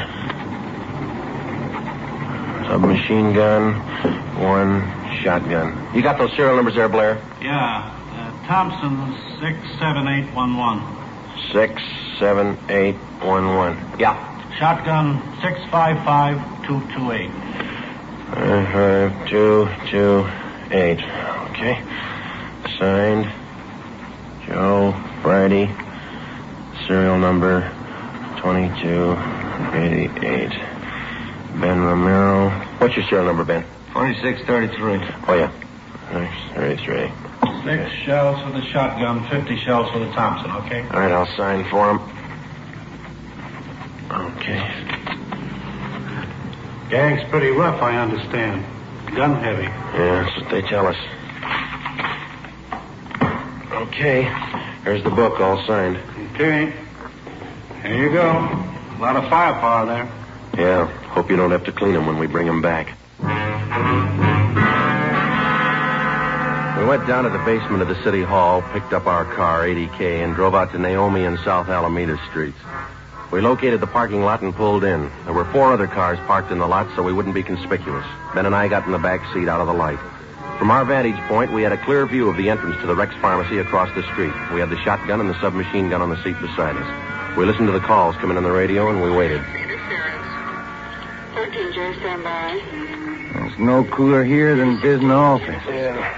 Hot and sticky, huh? Yeah. Paper says it's going to be worse tomorrow. Roll down your window, will you, and get some air in here? Yeah, huh? The pharmacy isn't doing much business. Not more than a dozen people in there in the last hour. No soda fountain, I guess. Sure is hot. You have to talk about it, huh? It helps. What time you got? 10 minutes to 10. No smoke? No, thanks.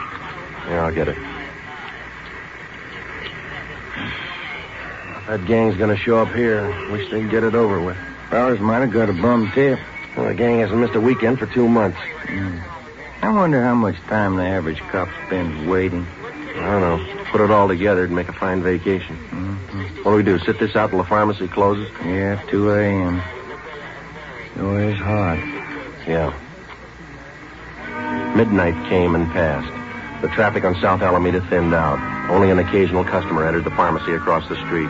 Ben kept complaining about the heat. We waited. Well, that's it, Joe. There go the lights. Drugstore's closing. Yeah, the guy's locking the doors. There he goes. We might as well shove off, too. Yeah, let's get in the front seat. There's not much call for this shotgun tonight. There's no use checking it in. Same duty to mine, eh? Attention all units. All units in the vicinity of 8th and Hill, on the corner of Hill and Geneva Alley, the 211 and shooting, code 3. Hit the light. Yeah, come on, let's roll.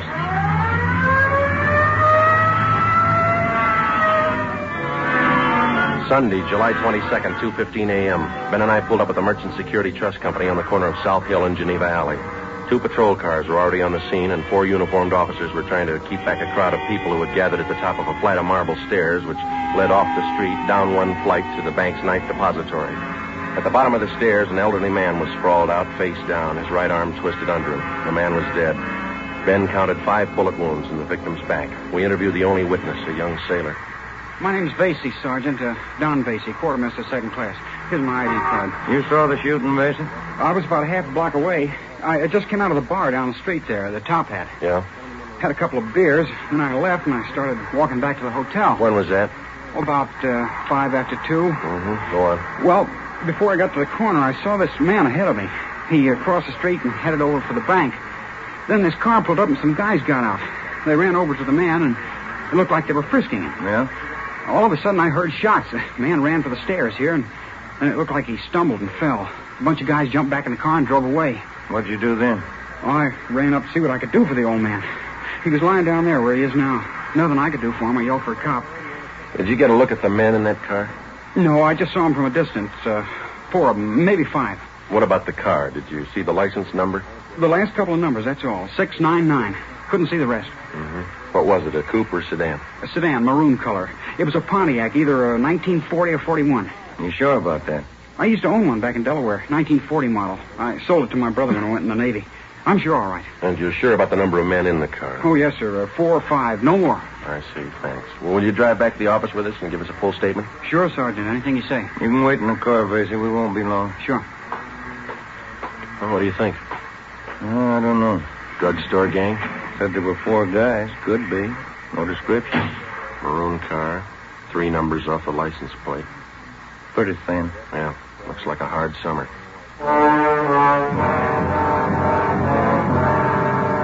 We completed our preliminary investigation. The coroner arrived and the body was taken to the county morgue in the basement of the Hall of Justice. The victim was identified as Walter Conroy, the proprietor of the Flowerland Dance Hall on South Hill Street.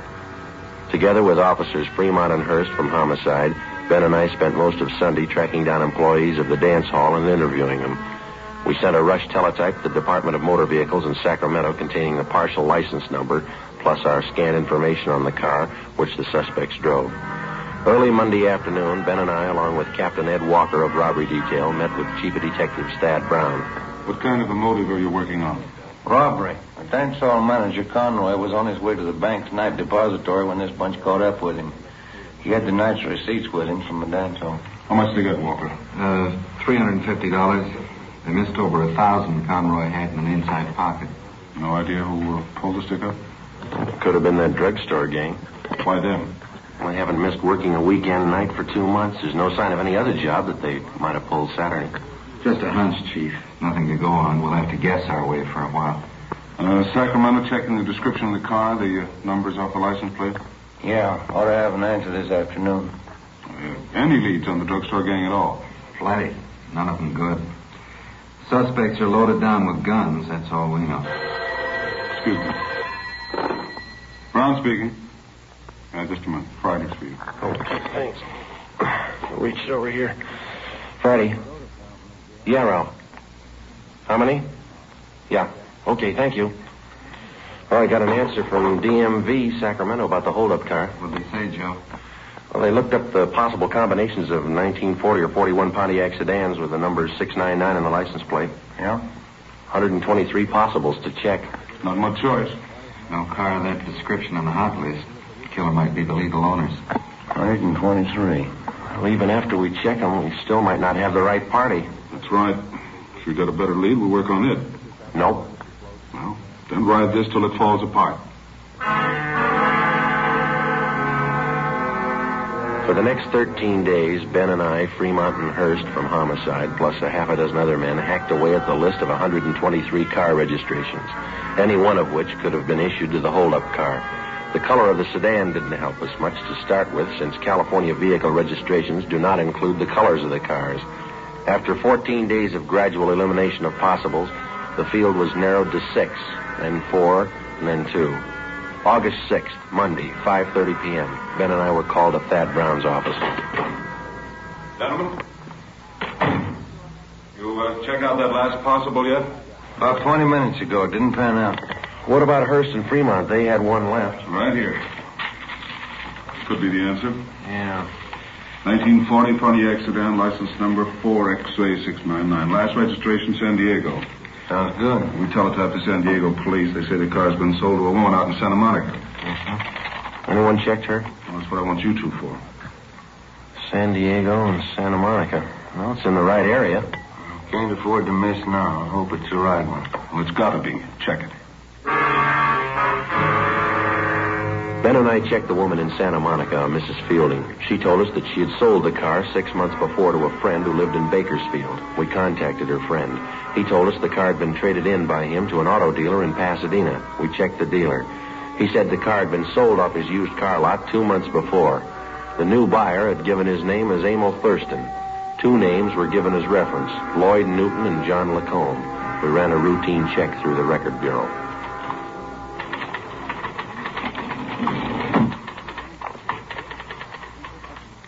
Ran them through, fellas. Here's the packages. Get a make for him? On all 3. What'd you find on Thurston? Let's see. Thurston, 2-time loser, second time up to Q on 5 counts of armed robbery. On parole from Quentin now.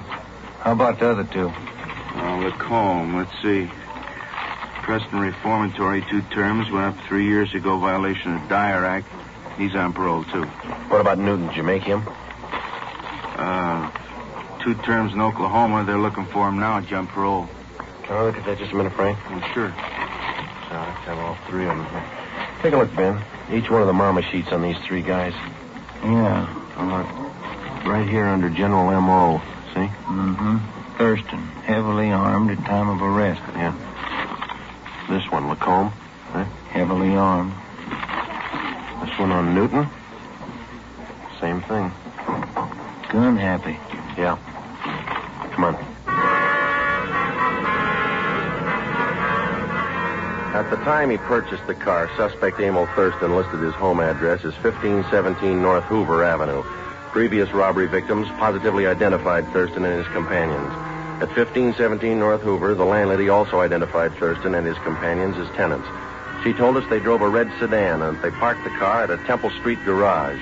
An immediate stakeout was placed on the apartment house, and we started the canvass of Temple Street garages from Hoover Avenue down to Rampart Boulevard. At 4 p.m., Ben spotted the car in Donnelly's garage on Temple Street near Michigan Drive.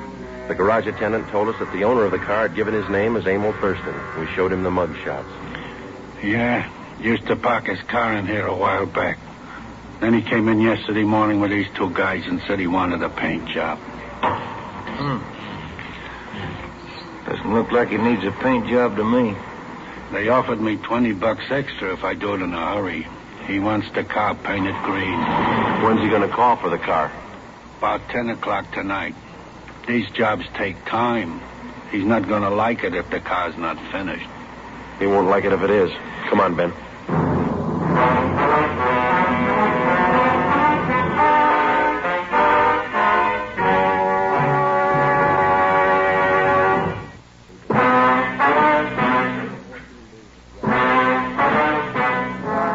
7 p.m. Tuesday, August 7th. Chief of Detectives Thad Brown and Captain Ed Walker swung the entire robbery detail into action. The stakeout at the apartment house on North Hoover continued. An additional detail of men was stationed in a vacant store on Temple Street directly opposite Donnelly's garage. Donnelly's garage was a small family outfit, and the only spot from which we could cover it thoroughly without being seen was from a large paint locker set up against the right wall. The garage man cleared enough room so that Ben and I could fit into the locker in a half-stooped position. 2 small latches were rigged up so that we could pull the doors closed from the inside.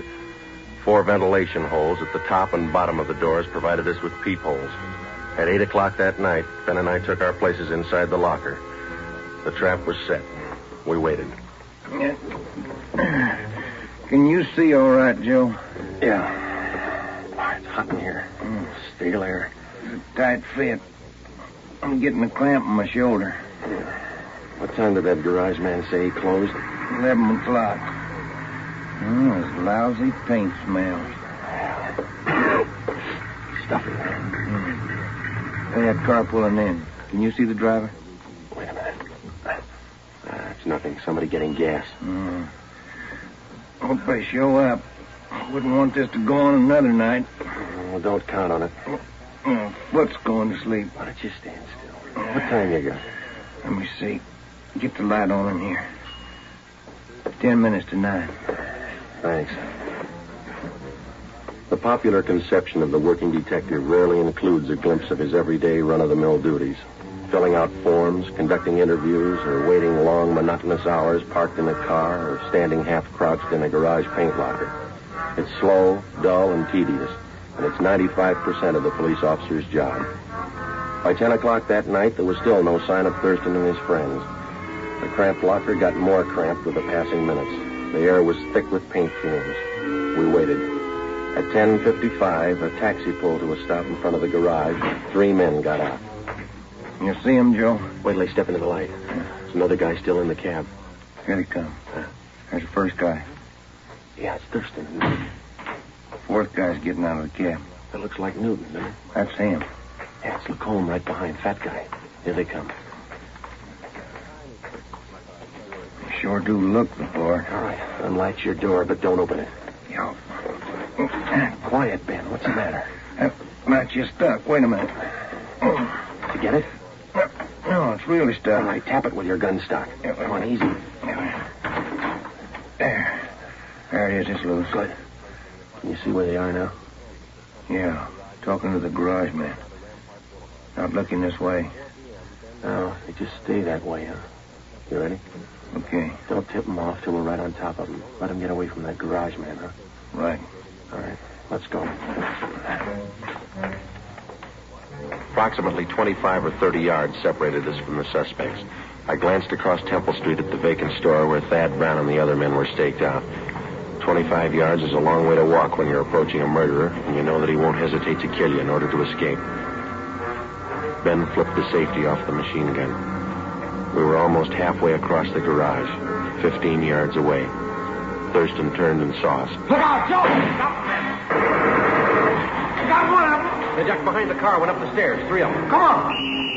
Righty, where do they go? Up the stairs. Over! After the circle of the building! Hurry! Up this way, Joe. Yeah, watch it, Ben. Get on. They're somewhere back in that corner up there. Your track. Throw down your gun. All right, Ben, give it over.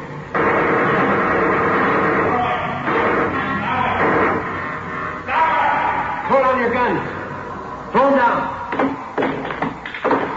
There's 3 of them. 6 of them. All right, now come on down with your hands behind your head.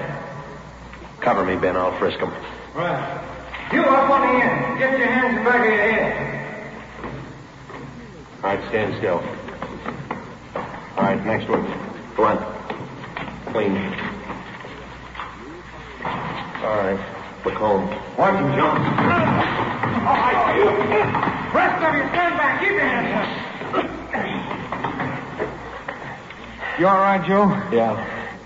2 more guns on him. All right, you two, hold it. Here comes the chief. Yeah, I'll get these guns together here. Lacombe. He's not much of a fighter. Not without a gun. The suspects were booked at different divisions to keep them separated. Emil Thurston and Lloyd Newton were taken to Hollenbeck Park and booked on suspicion of armed robbery and murder. John Lacombe was booked at Highland Park Jail on the same charges. The other suspect, who had been wounded in the escape attempt, was identified as Harold Steves, 19 years old. He was treated for a leg wound at Georgia Street Receiving Hospital and then transferred to the prison ward at the county hospital. During the next 2 days, each of the suspects was questioned individually. Thurston, Lacombe, and Newton would admit nothing. The 19-year-old Steves broke down and agreed to turn state's evidence. We took his statement to Chief of Detectives Thad Brown. Gentlemen, what did the boy tell you? Just about everything, boss. They pulled the drugstore holdups and they killed that dance hall owner, Walter Conroy. Which one of them?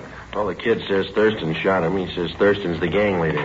Good. You finally got a count on those guns you took off them? Yeah, 12 of them. Each one of them was ready to go, bullet in every chamber. Did you get a complaint from the DA's office yet? They were arraigned. Preliminary hearing set for Monday. Fine. You got them in jail, and I'll put them in prison. The apprehension of the criminal doesn't mean the end of a case for a police officer. He spends just as much time helping to convict the criminal after he's caught. Evidence must be gathered and authenticated and presented to the district attorney's office. If confessions are possible, they must be obtained and put in order. The officer must also help out in formulating the case and in testifying at the trial of a suspect.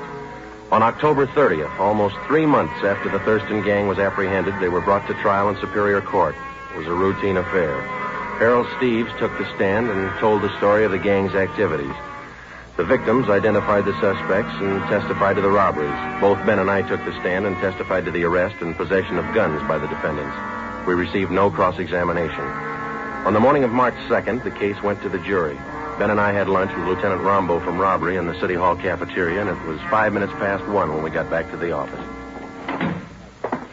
Oh, it sure was good soup today. Yeah, it was a nice lunch. You want to check the mail? I didn't yet. Oh, I'll get it. Robbery Friday. Yeah? When? Right. Lacombe and Thurston. They just broke jail. Within 7 minutes, a dragnet for the escaped criminals had been thrown around the entire city. Chief of Detectives Thad Brown directed the operation. At 14 minutes past 1, he called us to the photocopy room. The machines were turning out duplicate mugshots of Thurston and Lacombe for distribution at the rate of 1 every 4 seconds. You want us to stand by, Chief? For the moment, yeah. We got all the help we need on the street. How'd they pull the break, anyway? Slugged the deputy when he brought in their lunch. Used a steel leg from one of the benches in the prisoner's tank. Yeah? And they beat the deputy right into the ground, but he held on to Newton. He didn't get away. Well, how'd Thurston and Lacombe ever get out of the building? He's a real freak. They slugged the elevator man and got down to the basement. Right then, an ambulance crew was wheeling a body into the morgue. The attendant left the ignition keys in the ambulance. Shouldn't be too rough to track them if they're in an ambulance. Tougher than you think. How those copies coming, Frank? Fast as we can make them, Chief. Have another batch for you in a minute. You had any reports at all yet, boss? Couple. They're moving fast. Frank, you want to get that? I can't see in this dark room. Yeah, I'll get it. Yeah? Chief Brown in there? Yeah, come on in. Now, Walker, what do you got? Kill that dryer, will you? Oh, yeah. Now, what do you got? Gas station out on Sunset. Lacombe and Thurston just held it up. We picked up our car in the City Hall garage and drove out to the service station on the corner of Sunset Boulevard and Lorraine Drive. Detectives Ruiz and Stromwall from robbery were already on the scene. The two escapees had abandoned the ambulance there, robbed the station of $56 in currency, and stolen a 1938 gray Packard coupe, license number 7 Robert 6336. We left the station and started to cruise the area. It was 1:55 p.m. Attention all units, attention all units. Get it up, Joe. Yeah. 6380 North Sunset at 211 in progress. 6380 North Sunset at 211 in progress. Code 3. This is the 6100 block. Yeah, come on. At 6380 North Sunset. Yes, look. Maybe. Push it. Hey, that car pulling out up ahead there. A gray coupe. Wait a minute. 7 Robert, that's them. Lights changing. They can't make it. They're going through. They're skidding. They hit the lamppost. Broke it off. All right, pull up. Come on. Right. All right, let's go. Lucky if they live through this one. Yeah. All right, come on. Help me with this door. Yeah, all right. Pull. All right, can you take him? Yeah. I'll get Lacombe. You look okay? Yeah. Get Thurston out of here. Right. Come on, you. Come on. All right, Lacombe, come on. Then I'll give you a gun. I'll kill you. Oh, sure you will. Come on. I'll kill you. All right, don't try to walk. How's Thurston, Ben? Seems okay. Couple of scratches. All right, sit down over there. Lacombe slugged the guard. It's funny. They don't look very tough. They can't play their part. They haven't got their guns.